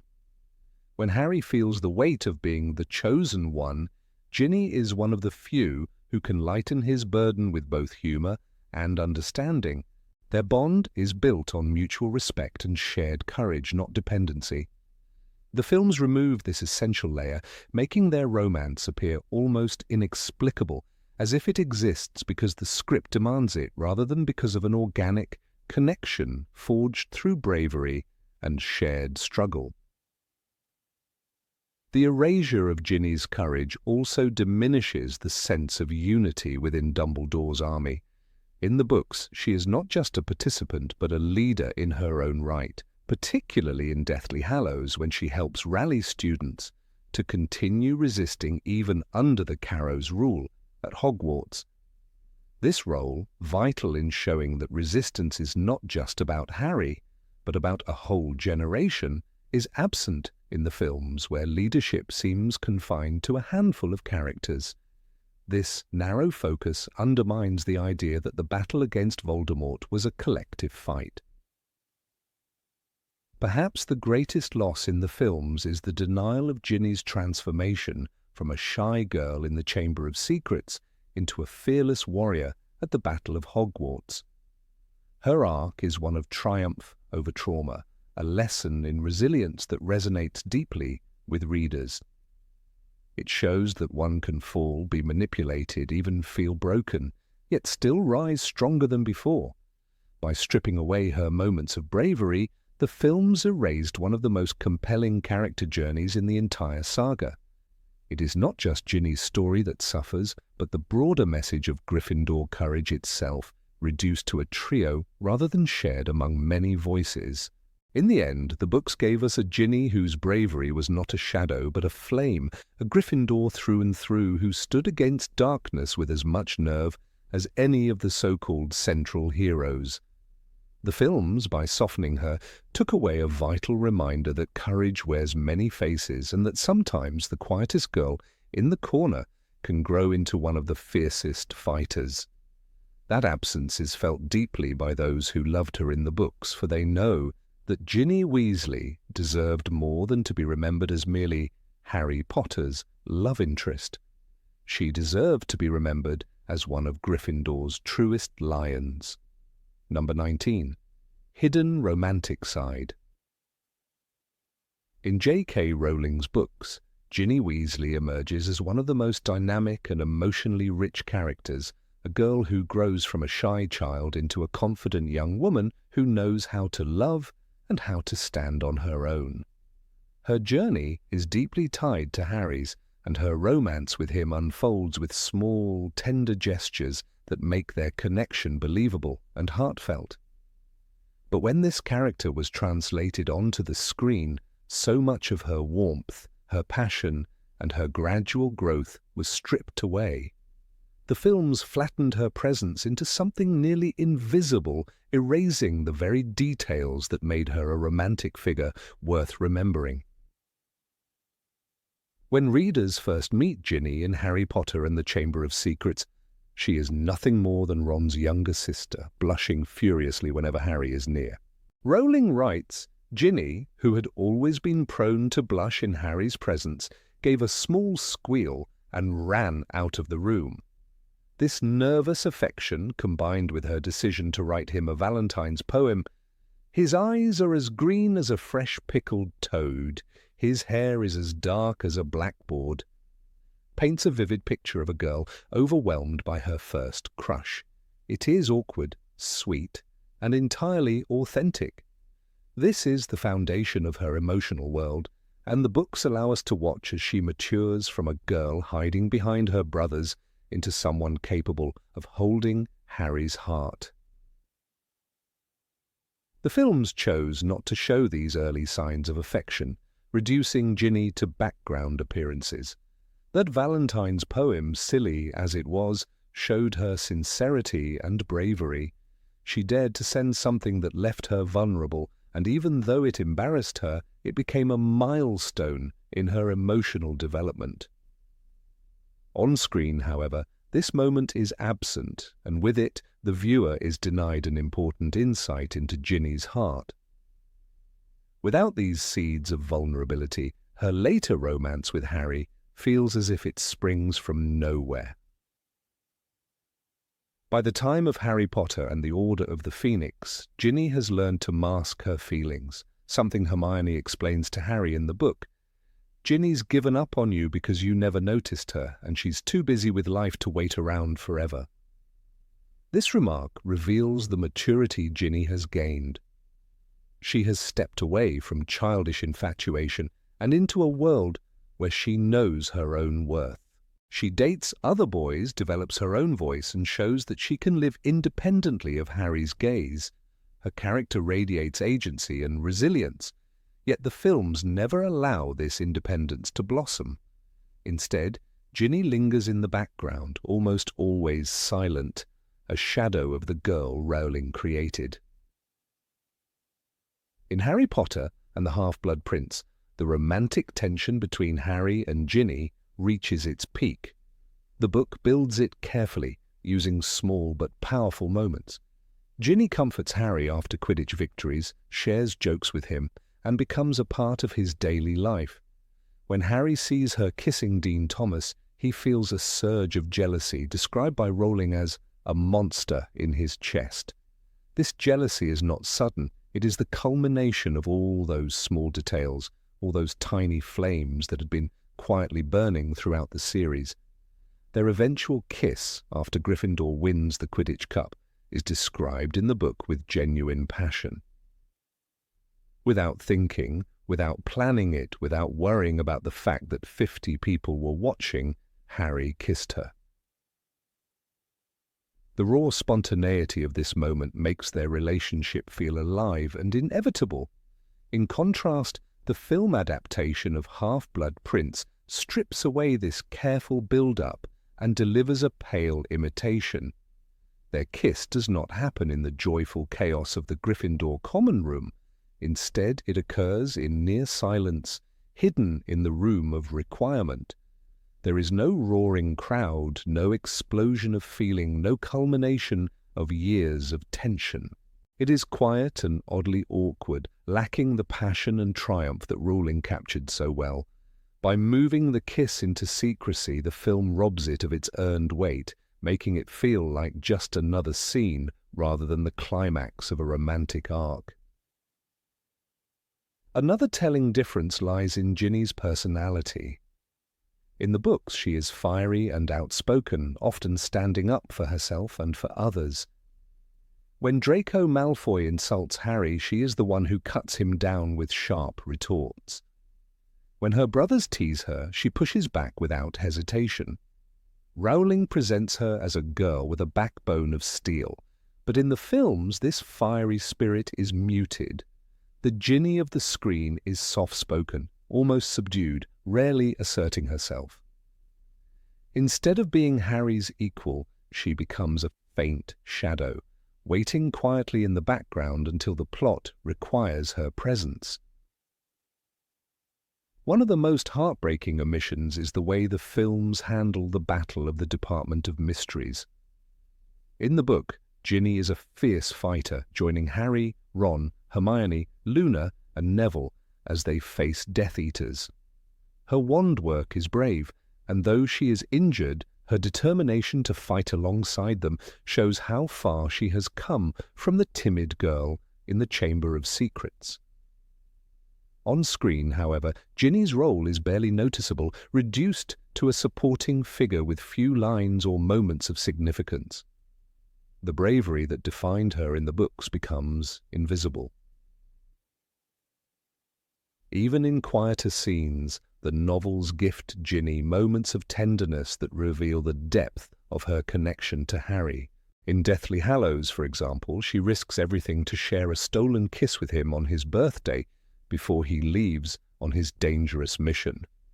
"I don't care if we've got half an hour," she whispers, and the reader feels the urgency of their love, born of danger and uncertainty. This is not schoolyard romance anymore. It is a love that recognizes the possibility of loss and clings to whatever time is given. The films reduce this moment to a fleeting exchange, void of the raw emotion Rowling gave her characters. The invisibility of Ginny's love story on screen has consequences for how viewers perceive Harry as well. In the books, his relationship with Ginny helps him grow, giving him a reason to hope beyond the war. Her strength balances his burden, and her presence becomes an anchor. But in the films, where Ginny is little more than a whisper, Harry's romantic life feels strangely empty. His eventual marriage to her in the epilogue seems sudden, almost unearned, because the films never laid the groundwork that made their connection believable. What makes Ginny such an effective romantic figure in the books is the gradual unfolding of her journey. From the shy girl with a crush to the confident young woman who stands beside Harry in battle, to the lover who holds him with urgency before he faces death, each stage builds on the last. It is a narrative of growth, patience, and authenticity. But the films erase these stages, replacing them with a hollow outline. The invisible romantic thread that tied Harry and Ginny together was cut, leaving only fragments. Readers often cite Ginny's humor as one of her most charming traits. She teases her brothers mercilessly and even pokes fun at Harry in ways that no one else dares. Her ability to laugh, even in the midst of dark times, adds light to the story and shows why Harry would fall in love with her. But in the films, Ginny rarely cracks a smile, her wit and energy completely absent. The vibrancy that made her attractive in the books vanishes, replaced by an emotionless figure who speaks only when required. The decision to flatten Ginny's arc is especially puzzling because the books provided everything needed for a compelling romantic subplot. Rowling had already written the gestures, the quotes, the milestones. The filmmakers did not need to invent anything. They only needed to translate what was already there. By cutting out the small details, the Valentine's poem, the Quidditch celebrations, the fiery retorts, the films created a version of Ginny who barely registers as a character, let alone a romantic heroine. What remains is a glaring contrast: the Ginny of the books, alive with passion, humour and courage, and the Ginny of the films, pale and almost invisible. For readers who fell in love with her alongside Harry, watching the films feels like watching a ghost, a character robbed of her defining essence. The invisible romantic, stripped of her colour, serves as a reminder of how much detail can be lost when a story is translated carelessly from page to screen. Number 20. Erased individuality. In the books, Ginny Weasley emerges as one of the most spirited and vivid characters, a girl who begins as the shy younger sister of Ron, but gradually blossoms into a confident, witty, and fiercely independent young woman. Her individuality is displayed in every interaction: her biting humour, her sharp tongue, her courage during moments of danger, and her refusal to be overshadowed by her older brothers or even by Harry Potter himself. From the very first time she is seen slipping through the platform barrier at King's Cross, blushing at Harry, she is more than a love interest. She is a young girl with her own voice, and J.K. Rowling makes sure we see her transformation. In the films, however, all of this is stripped away, leaving behind a flat, almost invisible figure who seems to exist only to stand beside Harry. The dissonance between the Ginny of the novels and the Ginny of the films is startling, and it robs the audience of one of the saga's most important characters. When Ginny first begins to take her place in the books, she is not merely a side character. By the time of The Chamber of Secrets, she is given an entire subplot that places her at the centre of the story. She is vulnerable, tricked by Tom Riddle's diary, and forced into a dangerous web of manipulation. Yet her importance does not end there. In The Order of the Phoenix, Ginny demonstrates not just bravery, but wit, becoming a central part of Dumbledore's army and even taking the initiative, to name it. Rowling gives her lines that define her spark, such as when she reminds her brothers that she is perfectly capable of handling herself. "The thing about growing up with Fred and George," she tells Harry, "is that you sort of start thinking anything's possible if you've got enough nerve." This is the Ginny of the books, daring, cheeky, and radiant with personality. In the films, this entire line is gone, and with it, her essence. By the time the books reach their later installments, Ginny is no longer the shy little girl. She becomes a Quidditch star in her own right, a powerful witch admired not because she is Harry's partner, but because she proves her abilities on the pitch and in battle. In Half-Blood Prince, Harry's attraction to her is not sudden. It is earned through her courage, her humour, and the way she matches him in spirit. He notices her sharp remarks, her refusal to be silenced, and her ability to hold her own against anyone, even Draco Malfoy. She defends Luna, she speaks her mind, and she becomes the girl who can truly walk beside Harry, not behind him. In the films, this transformation is completely erased. We do not see her Quidditch triumphs, we do not hear her clever remarks, and the relationship between Harry and Ginny comes across as hollow, appearing out of nowhere and lacking the foundation that made it believable in the books. Perhaps one of the most frustrating aspects of the film adaptation is how it sidelines Ginny's sense of humour. Rowling paints her as someone with quick wit and a sharp sense of irony, qualities that make her stand out among the Weasley siblings. Her banter with Fred and George, her playful teasing of Ron, and her ability to diffuse tense situations with humour all create a well-rounded character. In Order of the Phoenix, she quips that Ron has the emotional range of a teaspoon, a line that instantly became iconic among readers. Yet in the films, Bonnie writes Ginny is never given such moments. She remains silent in group scenes, her words reduced to the bare minimum, as though the filmmakers did not see the need to give her the vibrancy that made readers love her. The romantic arc between Harry and Ginny is also deeply affected by these omissions. In the novels, Harry falls for Ginny gradually, almost reluctantly, as if surprised by how much he notices her. Rowling describes Harry's inner thoughts in Half-Blood Prince when he realizes his feelings. It was as though something large and scaly erupted into life in Harry's chest, clawing at him. This metaphor shows the intensity of his emotions, the almost explosive realization that Ginny is not just Ron's sister, but the girl who truly captures his heart. In the films, however, this emotional build-up does not exist.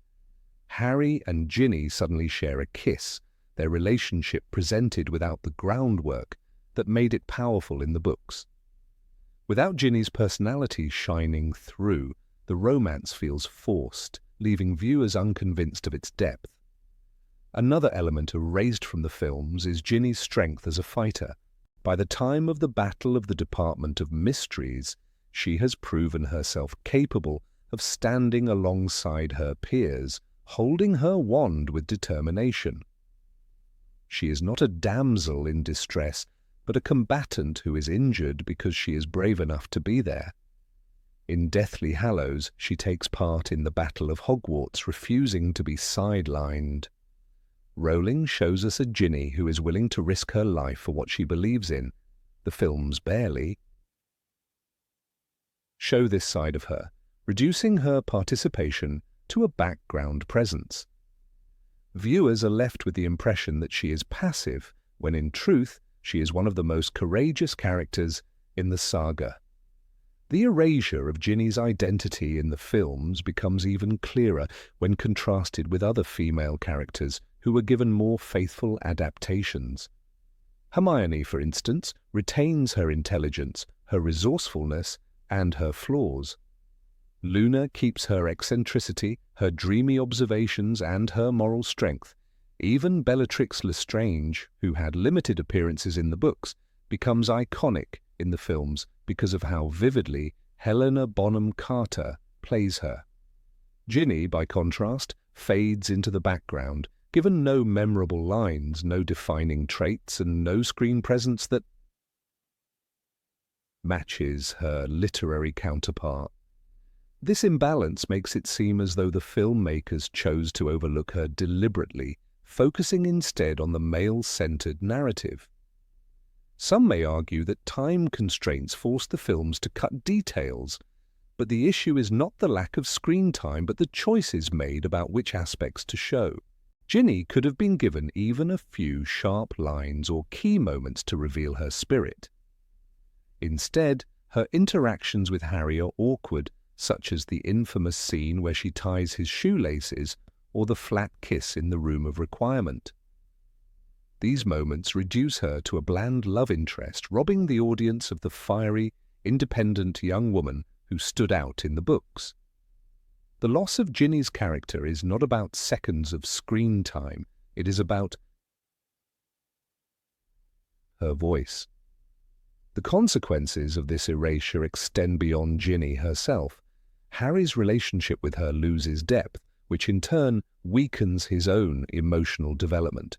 The boy who is destined to fight Voldemort and carry the weight of prophecy is supposed to find balance and strength in a partner who understands him. Rowling crafted Ginny as that partner, someone who could match his courage, someone who could call him out, and someone who would not let him drown in self-pity.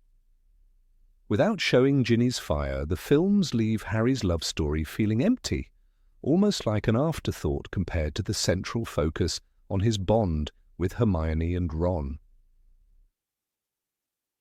Ginny's role in the Weasley family is also diminished in the films.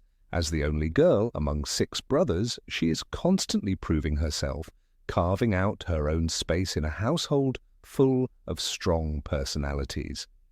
In the books, she earns her brothers' respect not because they protect her, but because she stands up to them. She hexes Ron when he meddles in her romantic life. She spars verbally with the twins, and she refuses to let Percy's self-righteousness intimidate her. These moments show that she is not simply the youngest, but an equal in spirit. The films fail to capture any of this dynamic, leaving her relationship with her family underdeveloped and shallow. One of the most poignant examples of Ginny's strength comes in Deathly Hallows when Harry, on his way to the forest to sacrifice himself, glimpses her fighting amid the chaos of battle. She is not hiding, not waiting for the war to end. She is part of it, her wand raised, her determination clear. Rowling ensures that her presence in the final fight is undeniable. In the film, however, this moment is lost, her role almost invisible in the climactic battle. Audiences who only watched the films would never know that Ginny was as brave as any member of the trio, willing to put her life at risk for the greater good. The tragedy of Ginny's cinematic erasure is that it denies young viewers a heroine they could have admired. She could have been shown as witty, brave and independent, someone who grows from a shy girl into a formidable woman. Instead, she becomes a shadow, a background figure with no clear identity. For readers, Ginny is proof that secondary characters can rise to greatness, that strength can come from unexpected places. For film audiences, she is reduced to Harry's girlfriend, nothing more. This is not only unfair to her character, but also to the legacy of the story itself. By comparing the 2 versions of Ginny Weasley, one realizes that the Harry Potter saga exists in 2 separate forms: the rich, character-driven novels where Ginny shines as a strong personality, and the flattened, cinematic adaptations where she disappears into the margins. The books give us a heroine with a sharp mind, a quick wit, and a fearless heart. The films take that heroine and silence her, leaving behind only a pale shadow. This stark contrast is perhaps one of the greatest failings of the adaptations, and it remains a disappointment for every reader who expected to see Ginny Weasley, the true Ginny Weasley, brought to life on screen. Number 21, strong sense of justice. In J.K. Rowling's books, Ginny Weasley is not simply the younger sister of Ron or the eventual romantic partner of Harry. She is introduced to readers as a girl who grows from a shy first year into one of the most fiercely independent and morally grounded characters in the entire saga. One of the defining traits that shapes her presence is her instinctive reaction to injustice. Ginny cannot stand idly by when she sees someone being mocked, belittled, or wronged. This moral courage becomes part of her identity, allowing her to stand beside the marginalized characters, Luna Lovegood, Neville Longbottom, and even her own classmates who are often ridiculed. In the films, however, this defining flame is extinguished. She is flattened into a quiet, almost invisible side figure whose only narrative importance is to be Harry's love interest. In this transformation, the movies robbed Ginny of the very quality that made her unforgettable in the books, her unyielding sense of justice. Readers first noticed Ginny's defense of the downtrodden in Harry Potter and the Order of the Phoenix. During a moment when Luna Lovegood is taunted with the cruel nickname Loony, Ginny immediately interjects. Rowling writes, "Don't call her that!" Ginny's voice is sharp and unwavering, and she demands respect for Luna, who at that time is one of the most ostracized characters in Hogwarts. This scene is not just about words, it signals to the reader that Ginny has no tolerance for cruelty disguised as humor. She does not care whether the mocker is popular, powerful, or simply echoing the group's laughter. To Ginny, fairness matters more than fitting in. It is a mark of her independence, showing that she has a spine strong enough to resist peer pressure. The significance of that scene is not just in defending Luna, it reveals how Rowling built a network of connections between characters who endure ridicule and characters who stand against it. Luna, Neville, and Ginny each represent a different shade of bravery. Luna accepts who she is, Neville finds courage despite his own insecurities, and Ginny becomes the outspoken protector. This trio becomes a silent counterbalance to the traditional image of heroism embodied by Harry, Ron, and Hermione. Yet when we look at the films, this carefully woven thread disappears. Luna is mocked, yes, but Ginny's protective presence is gone. The film camera never allows her to raise her voice in defense, and the silence erases her agency. Another important example comes from Ginny's interactions with Neville Longbottom. In the novels, Ginny is consistently supportive of Neville, who often finds himself clumsy, overlooked, or patronized by others. When Neville is left without a partner for the Yule Ball, it is Ginny who agrees to go with him. She does not treat him as a burden or laugh at the idea. Instead, she shows him respect. Rowling describes how Ginny tells Harry and Ron, "I told Neville I'd go with him if he couldn't find anyone else." In this simple promise, she demonstrates a quiet act of justice, acknowledging Neville's worth when others dismiss him. It is a moment that enriches both their characters. Neville feels seen, and Ginny is revealed as someone who values fairness over status. The films reduce this complexity to a passing detail, never granting the audience the emotional weight behind her choice. These small yet significant acts accumulate throughout the books, painting Ginny as someone who refuses to let cruelty stand unchallenged. She embodies a moral compass that does not waver in the face of ridicule. This is most evident during the darkest times at Hogwarts when the Carrows enforce Voldemort's regime. Ginny takes part in the resistance not merely because Harry is her love, but because her soul revolts against tyranny. Her sense of justice drives her to act, and it connects her to the broader struggle against oppression. In the films, however, this fiery involvement is glossed over. The screen version of Ginny does not appear as the determined fighter who risks punishment for what she believes is right. She is simply present, overshadowed by the more visually dramatic actions of others. The contrast between book Ginny and film Ginny is not just a matter of omitted lines, it is a matter of erasing character essence. By stripping away her interventions against injustice, the films flatten her into a narrative accessory.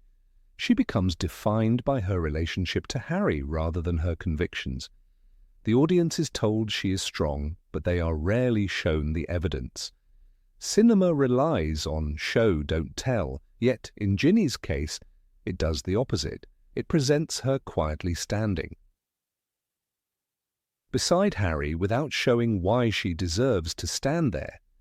It is also worth noting how Rowling's Ginny reflects a universal archetype of the justice seeker.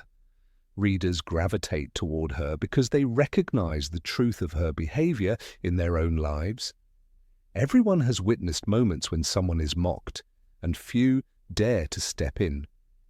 Ginny becomes admirable not because she is perfect, but because she chooses to act in those uncomfortable moments. She reminds us of the courage it takes to say, "Stop," even when silence would be easier. By denying this archetype in the films, the adaptation fails to provide audiences with that relatable spark of humanity. Instead, Ginny becomes distant, reduced to the cinematic shorthand of the hero's girlfriend. The failure of the films becomes even more apparent when contrasted with how they treated other characters. Luna's eccentricity is lovingly preserved, and Neville's growth into a warrior receives cinematic glory.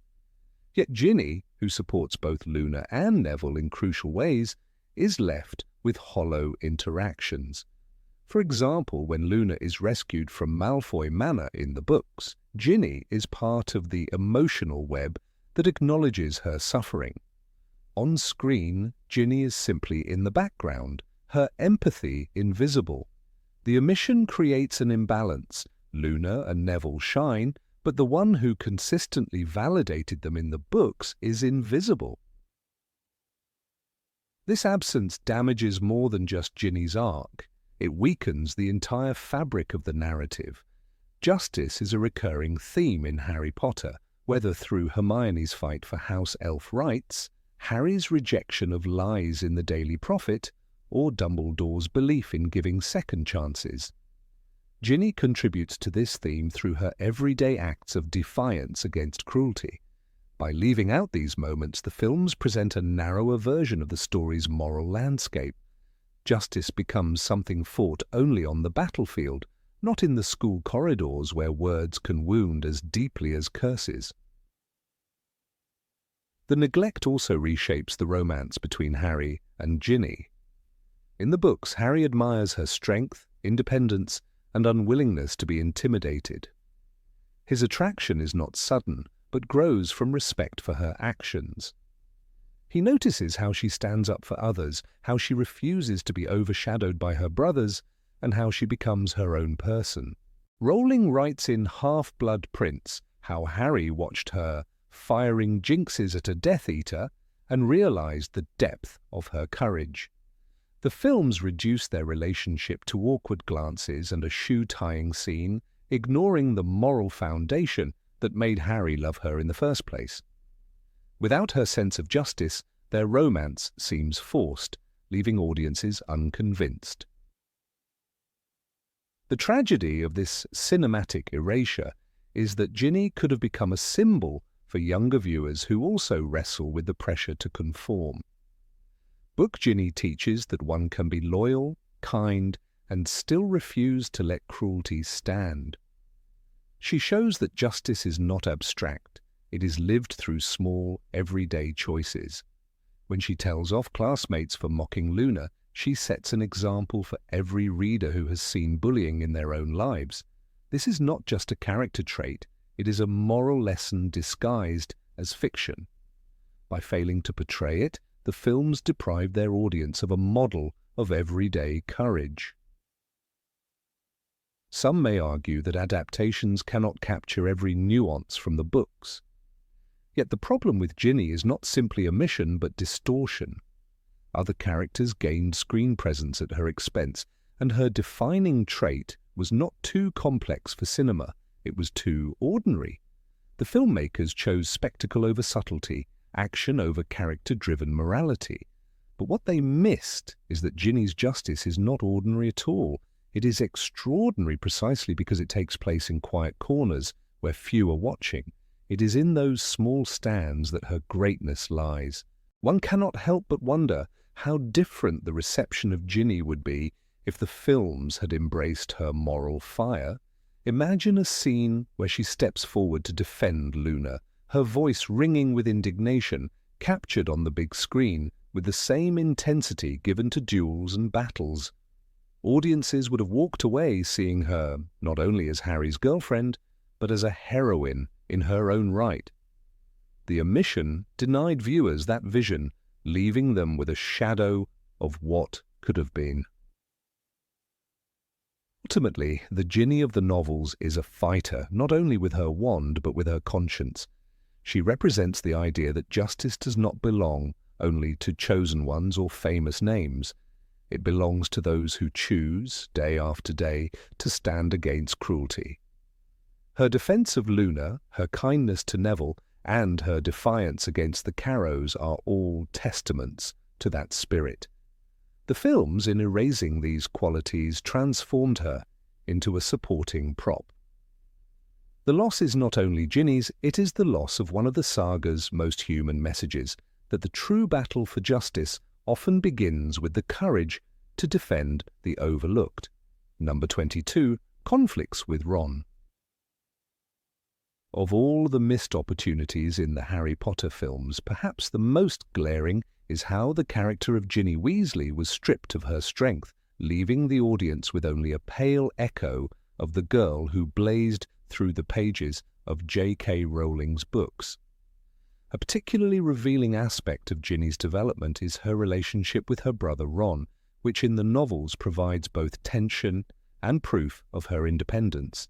These sibling clashes are not petty quarrels, but formative moments that show Ginny's refusal to let anyone, even her family, dictate her choices.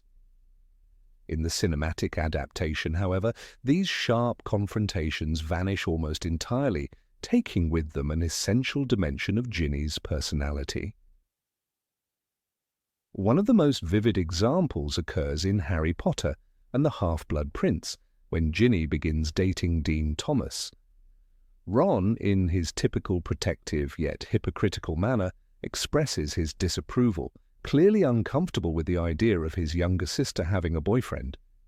In the book, Ginny's response is fiery, full of the wit and defiance that define her. She retorts with biting words, reminding Ron that he has no right to criticize her while he himself parades through relationships with Lavender Brown and suffers public embarrassment for it. Rowling writes Ginny's words with precision. Just because you've got the emotional range of a teaspoon doesn't mean we all have. This single line captures not only her intelligence, but also her refusal to be infantilized by her brother. These exchanges are more than comedic relief. They serve as the narrative's proof that Ginny is not a quiet shadow standing in Harry's periphery. She is someone who pushes back, who defends her autonomy, who sees through hypocrisy and calls it out, even when it comes from someone she loves. By challenging Ron, Ginny proves she is not bound by the unspoken rules of being a younger sibling or a girl expected to remain demure. Her boldness sets her apart, and it is precisely this boldness that deepens her character and prepares the reader to understand why Harry is drawn to her. Without these conflicts, her independence would remain untested. The films, however, reduce these pivotal moments to nothing. Ginny is left standing silently, a background figure who neither resists nor asserts herself. The cinematic Ginny has no sharp retorts, no witty defense, no cutting honesty that makes Ron squirm. Instead, she floats in a haze of awkward glances and half-whispered lines, her vibrancy dulled. This absence is not merely an omission of dialogue, it is the removal of a vital trait that shows the audience who Ginny truly is. Without her fiery confrontations with Ron, she becomes flat, defined only by her connection to Harry rather than by her own independent voice. The absence of these sibling battles weakens Ron as well. In the books, Ron's hypocrisy is a running theme, one that Ginny punctures with precision. His discomfort at Ginny's relationships reveals his immaturity, while her refusal to bow to his authority demonstrates her maturity. This dynamic between them is crucial because it shows both siblings in contrast, Ron struggling with insecurity and double standards, and Ginny sharp enough to expose those flaws. When the films strip away these interactions, Ron is left as a comic figure whose contradictions are never challenged, while Ginny loses the opportunity to shine as the sibling who will not be subdued. The most striking absence occurs in the film version of Half-Blood Prince. On the page, when Ron mocks Ginny's relationship with Dean, she explodes in a blaze of righteous anger. shouting that he is a hypocrite and pointing to his own failings. It is a storm of words that lights the entire common room on fire, leaving everyone in awe of her courage. In the movie, however, this moment is replaced with silence. Ginny says nothing. The audience never sees the younger sister who dares to rise against her brother's judgment. The scene instead centers on Harry watching silently, erasing the sharp edges that would have shown Ginny as a force of her own. By erasing these conflicts, the films reshape Ginny into a secondary figure, someone whose purpose is reduced to being Harry's eventual love interest rather than a vibrant character with her own battles and victories. In the books, her arguments with Ron are moments of assertion, small rebellions that prove she will not let her identity be swallowed by her brother's expectations.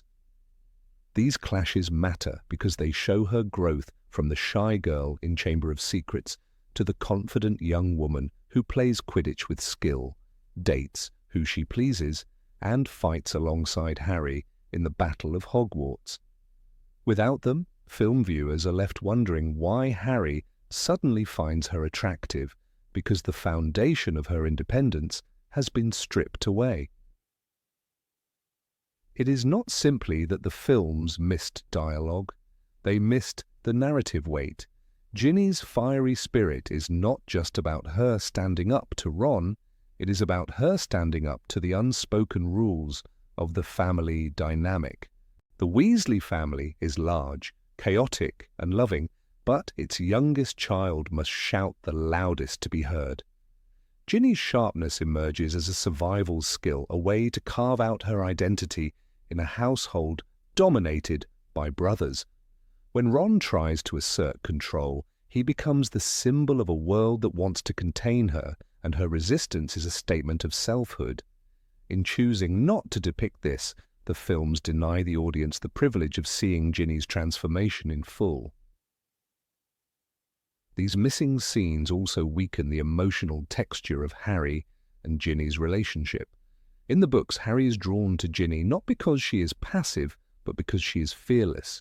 He sees her defy her brother, outwit opponents on the Quidditch field, and stand tall even in the shadow of great danger. Her courage mirrors his own, and her independence means she does not exist solely for him. By removing the scenes of her standing against Ron, the films rob Harry's attraction of context. To the movie viewer, Ginny appears inexplicably important to Harry, with little evidence of the fiery young woman who captured his admiration. Consider the significance of Ginny's words in Order of the Phoenix when Ron attempts to dictate her behavior. She tells him plainly that he cannot control her, reminding him that she has lived under the shadow of his opinions for too long. It is a moment of sharp emancipation where the youngest Weasley steps into her own authority. Rowling does not treat this as a side note. She places it deliberately in the narrative to show how Ginny's independence grows alongside Harry's own struggles. This is not the arc of a background figure. This is the arc of a character who claims her place through fire and resistance. By contrast, the cinematic version portrays Ginny as someone whose main actions involve tying Harry's shoelaces or standing silently in the background of scenes. The tension with Ron vanishes, replaced with awkward romance cues. This flattening of character not only betrays Ginny, but also betrays the audience, who are robbed of a layered portrayal of adolescence, sibling rivalry, and the fight for autonomy within family structures. The Ginny of the films is quiet. The Ginny of the books is thunder. The brilliance of the book version of Ginny is that she embodies growth. She starts as a shy girl, quiet and blushing in Harry's presence, yet by the middle books she has sharpened into a young woman who confronts her brother's hypocrisy with fearless precision. These arguments with Ron are markers of that growth, tangible proof that she has transformed. The audience reads her fire and understands that this is not sudden but earned. By cutting these scenes, the films present a disjointed version of Ginny, where her sudden importance to Harry feels unearned, her independence invisible, and her voice muted. In narrative terms, conflict is the lifeblood of character development. Without conflict, there is no growth, no revelation, no transformation. Ginny's conflicts with Ron serve precisely this function. They reveal her strength, her maturity, her refusal to be boxed in. They also reveal Ron's immaturity, creating contrast that benefits both characters. The film's decision to erase this conflict removes the very mechanism that proves Ginny is not just a side character, but a force in her own right. What remains is an outline of a girl devoid of the colour and fire that made her unforgettable in the books. It is telling that the quotes from Ginny's clashes with Ron are some of the most memorable in the series. The line about the emotional range of a teaspoon has become iconic, not simply because it is humorous, but because it crystallizes the essence of Ginny's defiance. She is not afraid to embarrass her brother, not afraid to puncture his illusions, not afraid to claim her voice. To remove such moments is to remove her spine, to turn her into a whisper rather than a shout. Audiences of the films never witness this, and as a result, Ginny's character arc collapses into near nothingness. In the end, the destruction of Ginny's character in the films is most clearly seen in what is missing: the sparks of sibling rivalry that proved her independence, the sharp words that cut through Ron's hypocrisy, the fiery moments that carved her identity. Her clashes with Ron were not trivial, but central to her becoming a character of her own. Without them, the cinematic Ginny stands hollow, leaving only readers of the books to remember the girl who could scorch her brother with a single line and, in doing so, declare to the world that she would not be silenced.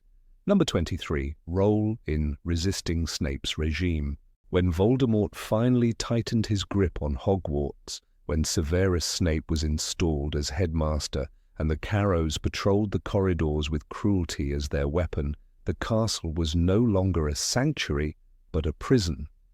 In this suffocating atmosphere, one would expect the bravest to rise, and the books gave us exactly that. Ginny Weasley, alongside Neville Longbottom and Luna Lovegood, became the heart of the resistance. Yet when the films reached this point of the saga, her fire was dimmed to a flicker. Hidden behind the faceless crowd of students, her role diminished to near invisibility. To understand the damage this did to her character, one must remember who Ginny truly was during this dark chapter of the story. The novels present a Ginny who is not merely surviving the tyranny of the Carrows, but actively fighting against it. She organizes secret meetings of Dumbledore's army. She helps keep morale alive, and she dares to defy Snape's regime in a way that few others could. Rowling describes how she and her friends refused to stop the meetings, continuing Harry's mission when Harry himself was far away. This is no minor background act. This is leadership under siege. Yet the films brush past this, showing only fleeting glimpses of rebellion without allowing Ginny to shine as she should have. Instead, they give the spotlight to Neville, reducing her to an extra in her own story of courage. When Neville later explains to Harry how Dumbledore's army endured in Harry's absence, he specifically credits Ginny. In Harry Potter and the Deathly Hallows, he says, "We used the galleons you left us and the DA's been keeping going." This line establishes the continuity of resistance, but it is also a testament to Ginny's defiance. She had as much reason as anyone to hide. Her family was already in Voldemort's sights, her brothers were in danger, but instead she risked everything. To erase this from the films is to erase one of the greatest examples of Gryffindor bravery. Cinema turned her into a love interest rather than a warrior, flattening the complexity that made her so essential to the story. The artistic choice to minimize Ginny's role is all the more jarring when we consider her earlier development. By the end of Order of the Phoenix, Ginny had already demonstrated her boldness when she fought at the Department of Mysteries, standing shoulder to shoulder with Hermione and Luna against Death Eaters. She had proven herself, yet the movies chose to stop her growth there. They did not show the natural progression of a girl who learned from those battles, who gained the courage to stand up when the very walls of her school turned hostile. The novels gave her an arc of empowerment. The films stifled it, presenting her as passive when she was anything but. The books remind us repeatedly that Ginny is not someone to be underestimated.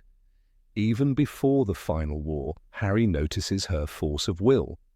In Half-Blood Prince, she argues fiercely for her right to join the battle at the Astronomy Tower, and when Harry suggests she should stay behind, her words cut through. "I've been practicing too." This is not a character who fades into the background. This is a fighter determined to contribute. That defiance culminates in the resistance under Snape's headship, where her leadership was indispensable. But on screen her presence is muted, often reduced to brief glances and a single line here or there. It is not simply an omission, it is a betrayal of the character the books gave us. During Snape's rule, the Carrows enforced cruelty as pedagogy, demanding students use the Cruciatus curse on classmates. Neville explains that those who refused were punished savagely, and Ginny was among those who stood against it. She would not allow herself to become a tool of Voldemort's tyranny. This is the kind of detail that reveals the true cost of her courage.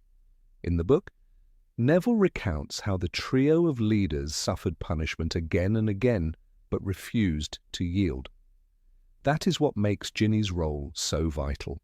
Her unbreakable spirit gave hope to younger students who might otherwise have despaired. The absence of this in the films robs the audience of seeing her as the Gryffindor lioness she truly was. It is striking that the novels show her willingness to risk expulsion, even death, by attempting to steal the sword of Gryffindor from Snape's office. This mission, carried out with Neville and Luna, was not a reckless stunt but a desperate act of defiance, an echo of Harry's own daring. The sword, symbol of Gryffindor, represented the fight they were carrying on, and Ginny's involvement showed how deeply she embodied her house's legacy. Rowling makes it clear that Ginny was not waiting for Harry to return. She was carving her own path of resistance, yet the films erased this daring subplot entirely, depriving her of one of her defining moments. One must also remember the emotional weight of Ginny's defiance. Her brothers were on the front lines, her family constantly endangered, yet she bore this burden without retreating into fear. Instead, she chose action.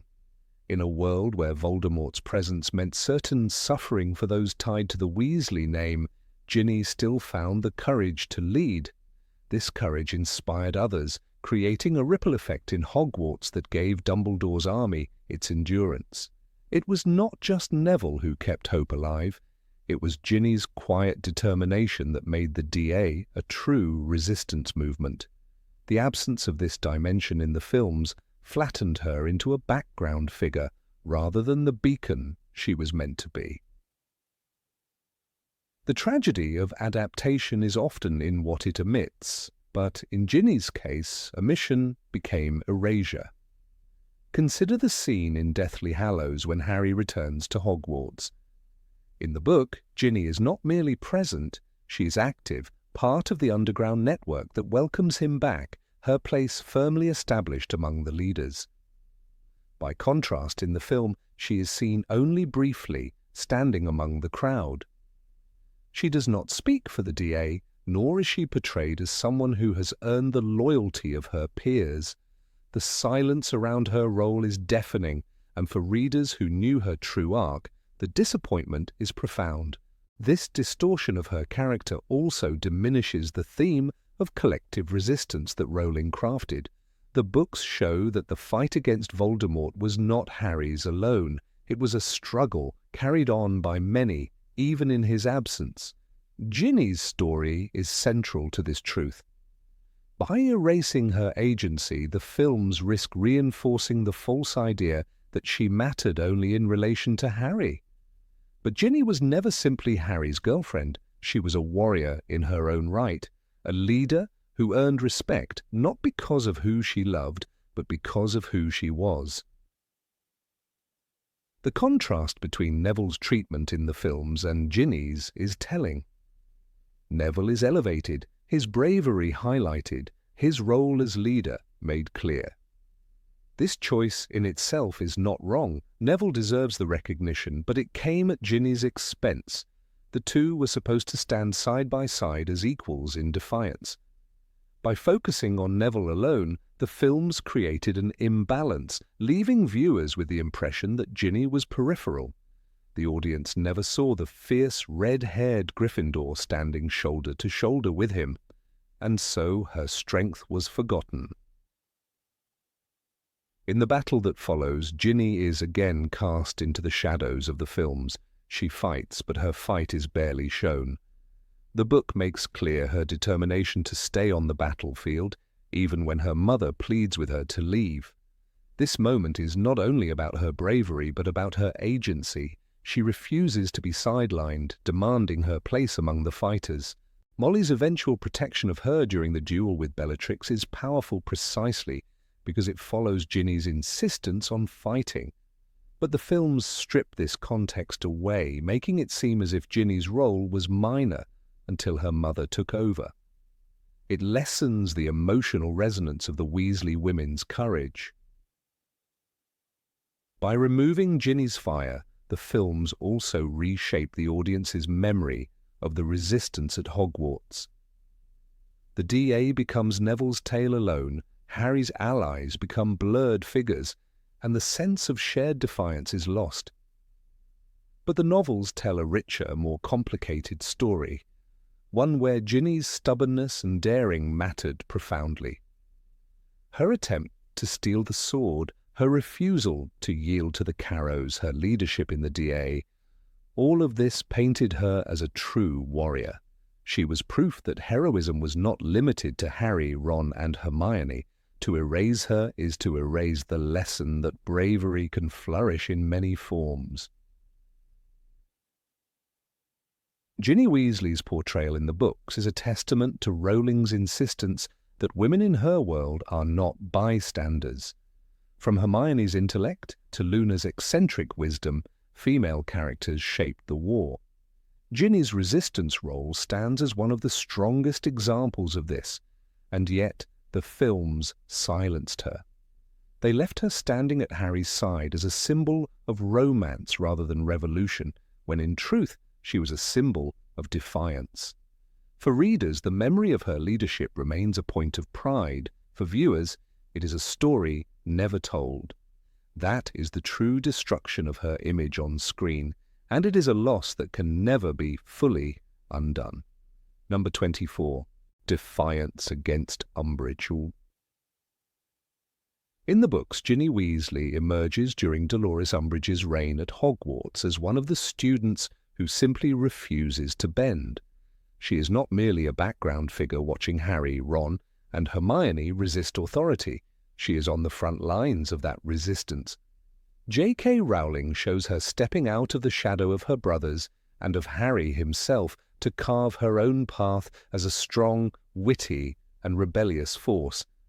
Yet when the films attempt to bring this arc to the screen, they silence her voice, cut away her actions, and reduce her to an almost invisible presence.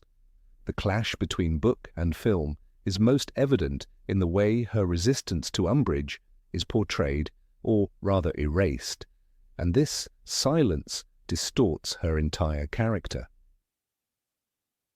One of the most telling moments occurs in Harry Potter and the Order of the Phoenix, when Ginny openly laughs at Umbridge's new decrees, mocking the ridiculous rules and the endless scroll of proclamations she hangs on the walls. The book shows her not only observing the absurdity but ridiculing it aloud, demonstrating to her peers that Umbridge's power is hollow. Rowling gives Ginny a voice filled with sarcasm and courage. By stripping this away in the film, her rebellious humour vanishes, and with it, a significant part of her personality. On screen, we see posters slapped onto walls and a few groans from students, but Ginny herself is silent, standing at the back as though the fire that defined her never existed. The film also sidelines her role in Fred and George's legendary pranks against Umbridge. In the book, Ginny collaborates with her brothers, proving that she belongs in their mischievous, defiant world. Rowling describes her as fully involved, taking part in the tricks that drive Umbridge to desperation.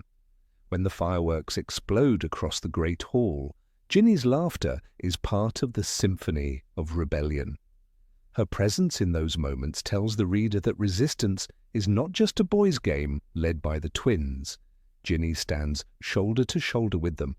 But in the movie, the rebellion is presented almost exclusively as the work of Fred and George, with Harry watching in admiration. Ginny's place in that history is erased, making her seem like a passive spectator instead of an active conspirator. Rowling also makes it clear that Ginny is not intimidated when Umbridge tries to belittle Harry. During one of Umbridge's classes, when Harry is punished for daring to speak the truth about Voldemort, Ginny supports him openly. She is described as glaring at Umbridge, her loyalty to Harry unwavering even when other students remain silent. The courage in her stance is part of what makes her relationship with Harry later so natural. She shares his defiance of tyranny. In the film, this layer disappears. Harry stands alone in most confrontations, with Ron and Hermione backing him. Ginny becomes little more than a background student whose emotions are hidden, leaving the viewer with no sense of the fierce young woman Rowling so carefully shaped. Another striking absence in the film adaptation is Ginny's creation of the student group name Dumbledore's Army. In the book, it is Ginny who jokingly suggests the title after Cho Chang proposes something bland and forgettable. Rowling writes, "It was Ginny who had the sense to say, well, if you're going to use the initials, it should be Dumbledore's Army, because that's the Ministry's worst fear, isn't it?" This moment highlights Ginny's quick wit and sharp instinct for symbolism. She knows how to twist fear into inspiration. Yet in the film, the name simply emerges without her input, removing a key instance of her leadership. This is not a small omission, it changes the viewer's perception of who Ginny is. In the books, she is clever and decisive. In the films, she vanishes into the crowd. Her participation in the rebellion also ties into her personal growth. Before Umbridge's arrival, Ginny had already endured the trauma of possession by Tom Riddle's diary, an experience that left her more guarded but also more determined never to be controlled again. Rowling allows her to transform that pain into defiance, and Umbridge becomes the perfect target for Ginny's sharpened will. In the books, every sarcastic remark, every prank, every act of defiance is a declaration that she refuses to let another authority dominate her spirit. The films, by ignoring her involvement, rob her of this triumph. The viewer never sees the arc of a girl reclaiming her voice against a new oppressor, and instead, Ginny remains a muted side character, defined only by her quiet presence near Harry. Consider the Quidditch season under Umbridge's reign. In the books, when Harry is banned from playing, Ginny takes his place as seeker and proves herself capable, not only filling his role, but excelling in it. Her determination to continue playing is itself an act of rebellion, as Umbridge intends to humiliate Harry by excluding him from the sport he loves. Ginny transforms that punishment into a victory, ensuring Gryffindor's strength remains unbroken. Rowling even gives her moments of pride and confidence in these matches.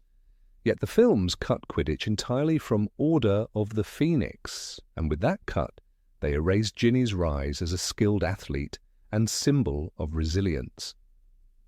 What is left is a flat character who hovers at the edges of scenes instead of one who shines in the center of resistance. The erasure also alters the dynamic between Ginny and her brothers. In the books, she is not merely the little sister protected by Fred, George, and Ron. She is their equal in defiance. Rowling writes her as sharp-tongued, fearless, and willing to confront authority figures herself. The twins admire her fire, and Harry notices her independence. Without these moments in the films, Ginny appears to be defined only by her relationship to Harry, rather than being a vital part of the rebellious Weasley spirit. The screen narrative quietly locks her back into the role of a younger sibling, diminishing her growth into someone who commands respect on her own.